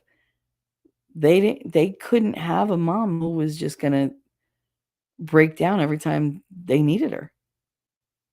I may break down for me, but I'll go to war for my kids at the drop of a hat. No disability will keep me from protecting my kids or defending my kids. I don't care how old they get. They are literally the driving force of my life. And nobody can take that from me. Nobody. If God ever chooses to take them before me, I don't know what I'll do. But I honestly don't think he would do that because he knows what their purpose is in my life. But again, we don't know God's plans. We don't know them. All right, so I'm behind. Let's see. Yeah, convicted. Wait, I'm trying to find the spot where I was. Thomas Anderson, not to mention all the other stuff coming out that he was involved into. Oh no. Governor Walz is probably a kitty fiddler. Yeah, he's just creepy. Honestly, I think it's a weak person entering a group of people who are already infected with the disgusting brainworms. Eh, that's a good way to describe the left. That's what they're groomed into, especially if child actors. Yeah, they don't have a chance. Those child actors, and then what kills me is those child actors grow up and tell everybody else how they should be raising their kids and what they should be educated on. Bitch, you learned all your shit in a trailer with a tutor. You didn't go to school. All these people who don't have any life experience giving advice on shit. It annoys me to no end. Yeah, I don't watch much of any of the stuff now. I see why our country is the shape it's in. Yep, back when they had the TV guide, it was called programming. Yeah, it was. And that's exactly what they were doing. Programming on the highest of psychological levels. To the point where we literally paid for more channels for them to program us harder. Think about it. We had the free channels. Everybody had free TV. But no, they wanted we got to show you stuff we can't show on the public channels. We want to give you more sex, more debauchery, more racism, more this, more that, whatever they could put into a movie. And they would call it, they would make it into a movie and say, oh, this can't watch this on public TV. The ratings. Well, now the rating made it forbidden. So now, of course, we want to see it, but it's only on the cable channels. We have to pay for the cable channels. So now we went from watching things that actually taught us lessons and shit like that so that you could see what was actually going on in the world for free to where you're paying exorbitant amounts of money to watch degeneracy invade your home and create this mindset where your kids and you are growing up first on softcore porn. That's what it is. Half of those movies that we all used to watch through like the static or whatever, or if you knew your mom was coming in the room, you switched the channel right away. Stupid shit, just because like boobies, like that was stuff that it was forbidden. So we wanted it. And our parents paid for us to grow up watching that. And then once you have that little bit, you want more and more and more and more because the thrill is never the same the second, third, fourth, fifth time. It's never as good as the first time. So you have to make it more and more. Well, now the movie that I'm watching, it's not about seeing like you could see through her t-shirt. No, now it's about full frontal nudity. Now it's about, see the bush. Now it's about the bush is shaved. Now it's about seeing her insides. Now it's about seeing her have sex. It's about seeing her get, raped. It's about seeing her get beat up. It was just up and up and up and up. And the escalation was unreal. And we paid for it in so many ways. But we literally put down money for it. We said, oh my God, they're coming out with the movie. It's supposed to be gross. It's R-rated. It's supposed to have tons of sex. You see this guy's thing. I can't wait to go see it. I'm guilty of that every time. But can you imagine? We pay for it. They corrupted our morals and our principles and our ethics. And they did it through programming. And we paid them to do it. They got rich, filthy rich off doing that. And because they put a rating on it and said, no, you can't see it, everybody wanted to see it. Because what? The forbidden fruit is the sweetest, they say. No, sometimes the forbidden fruit gets your ass kicked out of paradise. How about that? She probably would have never noticed the damn thing. if it wasn't forbidden. That little rebellious spirit that you can't tell me what to do. Do we say that to our parents or do we say it to God just as much? I think we tend to do that. Don't tell me what to do. You're not the boss of me. It kind of is. Kind of is. Morph Trust. T-Rex. I don't know about that, but he definitely gives up the vibe of being a sicko that enjoys getting pegged. Oh, goodness, by that crazy-eyed witch he calls a wife. Oh, my goodness. That was so good. I did not have pegging on my my dingo card. First I said my disco card, then I said my dingo card. Let's go with bingo. B-I-N-G-O. I did not have that on my chat bingo card today. Well done. Y'all are surprising the crap out of me today. Holy cannolis. Yep, gotta say, don't let the doorknob hit you where the good Lord split you. Also, once again, the other account being censored blocked that instantly. Oh, stop it. Did it? God. Jesus never promised life would be easy. Life would be easy living for him, but promised that he'd be with us through it. John 15 and 16. Yeah, he never said life would be easy. He said, but I'll never let you be alone. Like when your life is at your hardest, I'm going to be right there with you. You have to believe it. You have to have faith that I got you, girl. Like, I got you. It's all right. We will get through this. And it's never you'll get through this. We will get through this. Everything I've ever encountered when it comes to Jesus, God, it's always we. Even when they're saying you, they mean we.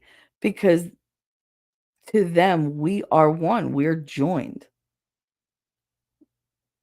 There's nothing that exists within us that God hasn't put there.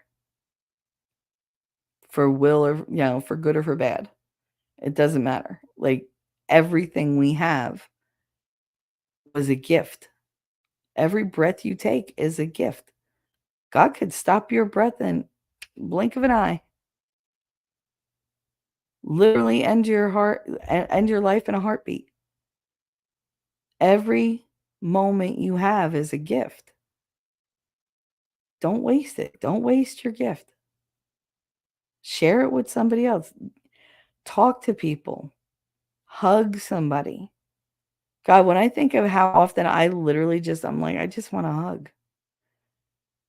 I will call my son in from my mother thinks it's crazy because I'll be like, Connor. And he'll come out to the living room and he'll be like, what? And I just put my arms up and I go, gimme. And I make the grabby hands. And he never says no. He comes over, he goes, you need a hug? All right. And he gives good hugs. Like he doesn't just hug and release. He hugs and he's like, go ahead, squeeze. Oh, scratch my back. Go ahead, right there. Oh, yeah, that's the thing. Go ahead. I'll hug you as long as you scratch my back. And it's, it's so cute. And then he lets go and she's like, we never did that growing up. I was like, no, you never hugged me growing up, ever. I'm not like that with my kids. There's hugs and I love yous all day, every day. Even if I'm really pissed off, I'd be like, come here, let me hug you, smack you in the head, get the fuck out of my face for 10 minutes because I can't take you right now. Come back later. All right, I love you. I love you too. Damn it. And they're just like, that's just how we are. I'm not afraid for my kids to know that I love them. I'm also not afraid for them to know that I will smack the shit out of you if I can keep it up. Like, go ahead, push me. Mommy's all fun and games and when she's upset, but then when you push that anger button, you get like scared, right? You should be.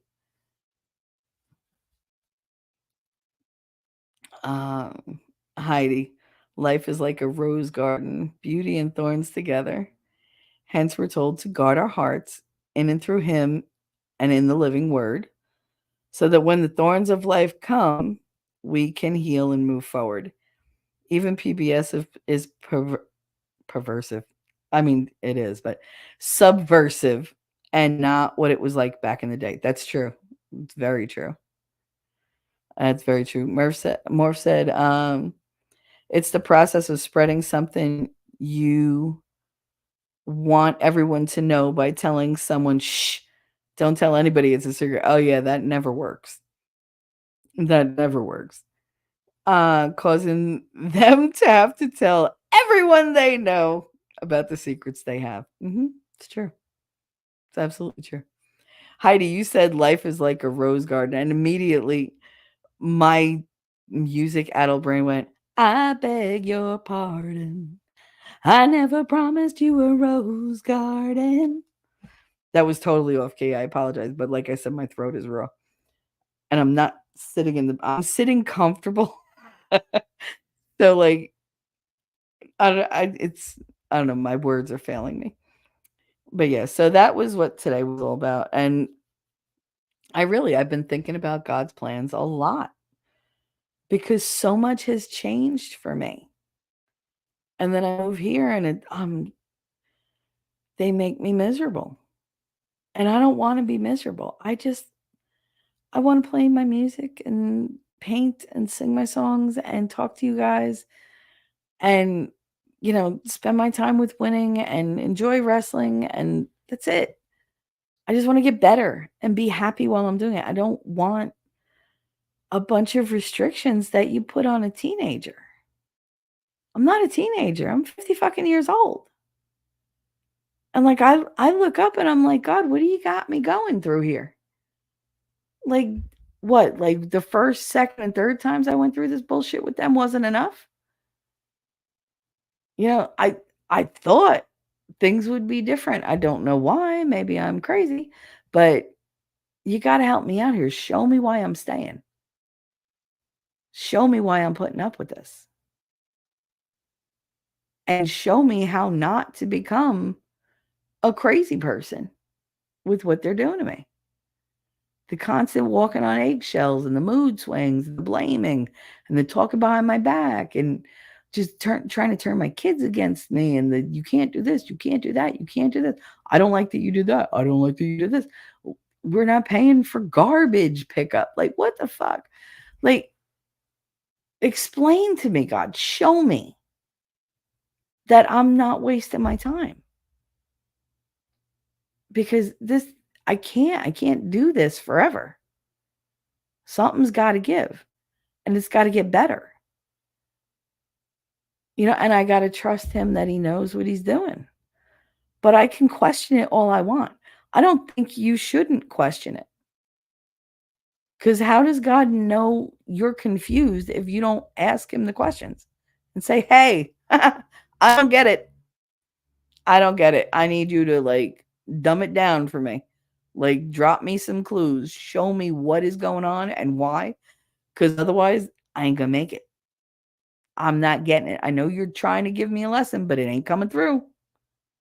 And I need help. So I think you should question God in that way. I think it's healthy. I think he would appreciate, you having the bravery to say, hey, yeah, I don't understand. Can we go over this again? I need a God tutor or something. Give me something to work with. So that's where I'm at. And I want to do one thing for last. Because I'm good enough, I'm smart enough, and doggone it, people like me. There you go, honey. That was for you. So that was my show for today. God, 4 hours. Lord. I haven't done 4 hours in a while. Yep, after I pressed send that song, I Never Promised You a Rose Garden, Kate Smile. I love that fucking song. But of course, that song in my head is always followed up with Stand By Your Man. I don't know why. I think it was on an 8-track, when I was little, in that order. And it just stays in that order in my head. Extending the chat for Shelly. The chat. You're extending the chat. No, please don't. The chat. I've been around Puerto Ricans too long. Did I ever tell you my mother's husband calls me Chelly and says chicken is chicken? It's always been one of his idiosyncrasies, but it's always made me laugh. Anyway. Hooray. Yeah, hooray to extending. You're funny. It is 4:00 in the afternoon here, and I need to go figure out either if they're making dinner or if I'm making dinner. And lately I've been cooking a lot, so you all should be very proud of me. Anyway, I'm very proud of me. And I'm proud of you guys. Thank you for showing up and for hanging out and for just being awesome. You really are awesome. You make my day. So the next show should be on Thursday. And I believe I want to talk about coping with things because we're living in such uncertain times. So if any of you have any articles or whatever, I want to talk about what we do when the world is burning down around you. You know, because it's hard. It's hard to find the coping mechanisms. It's hard to do things in a way that are still productive, that don't make you sink into like this deeper depression. So I think I want to talk about that and talk a little bit about, the difference between organized religion and spirituality. That might have something to do with it. Heidi said, have a great day, y'all. See you on the flip side. May or not be able to watch tonight, depending on data limit. Oh, my goodness. I don't know what he's covering tonight, but I'm sure it's thrilling. So I will be there. I'm always there because I would never not support my winning. Really, but I think 8:00 tonight is winning 2024, I want to say. I'm not entirely sure. Let me see if anybody's got anything going. Let's see if we do a redirect. I never do these because I always forget. Who's live? Got Angry Conservative is live. Do you guys want to go there? Oh, so is the lead attorney. I don't know if he lets me do live. It's actually letting me go through. I'm sending you all to the lead attorney. The lead eternity. Oh my goodness. I can't talk. All right. So on that note, I will see you tonight, or I will see you at another one of winning shows because those are endless. They're the ever stream. And I will see you in the funny papers. Bye. Jersey girl, I know that you're a Jersey girl inside. 4 a.m. at a diner, stop singing, living on a And doggone it, people like me. I'm thinking maybe you're a Jersey girl with all those highlights in your hair. No other girl can move like you. We pump our fists, damn right it's true. And I don't care what they might say, they'll never get us anyway. So be my Jersey girl, and take a little ride with me tonight. And let's get dirty, girl. I know that you're a Jersey girl inside. The way you turn it up, turn me on, and then you take it off. Make it hot, make it loud. We'll wake the whole town. Jersey girl, I know that you're a Jersey girl inside. Who the fuck starts a conversation like that? I just sat down. Be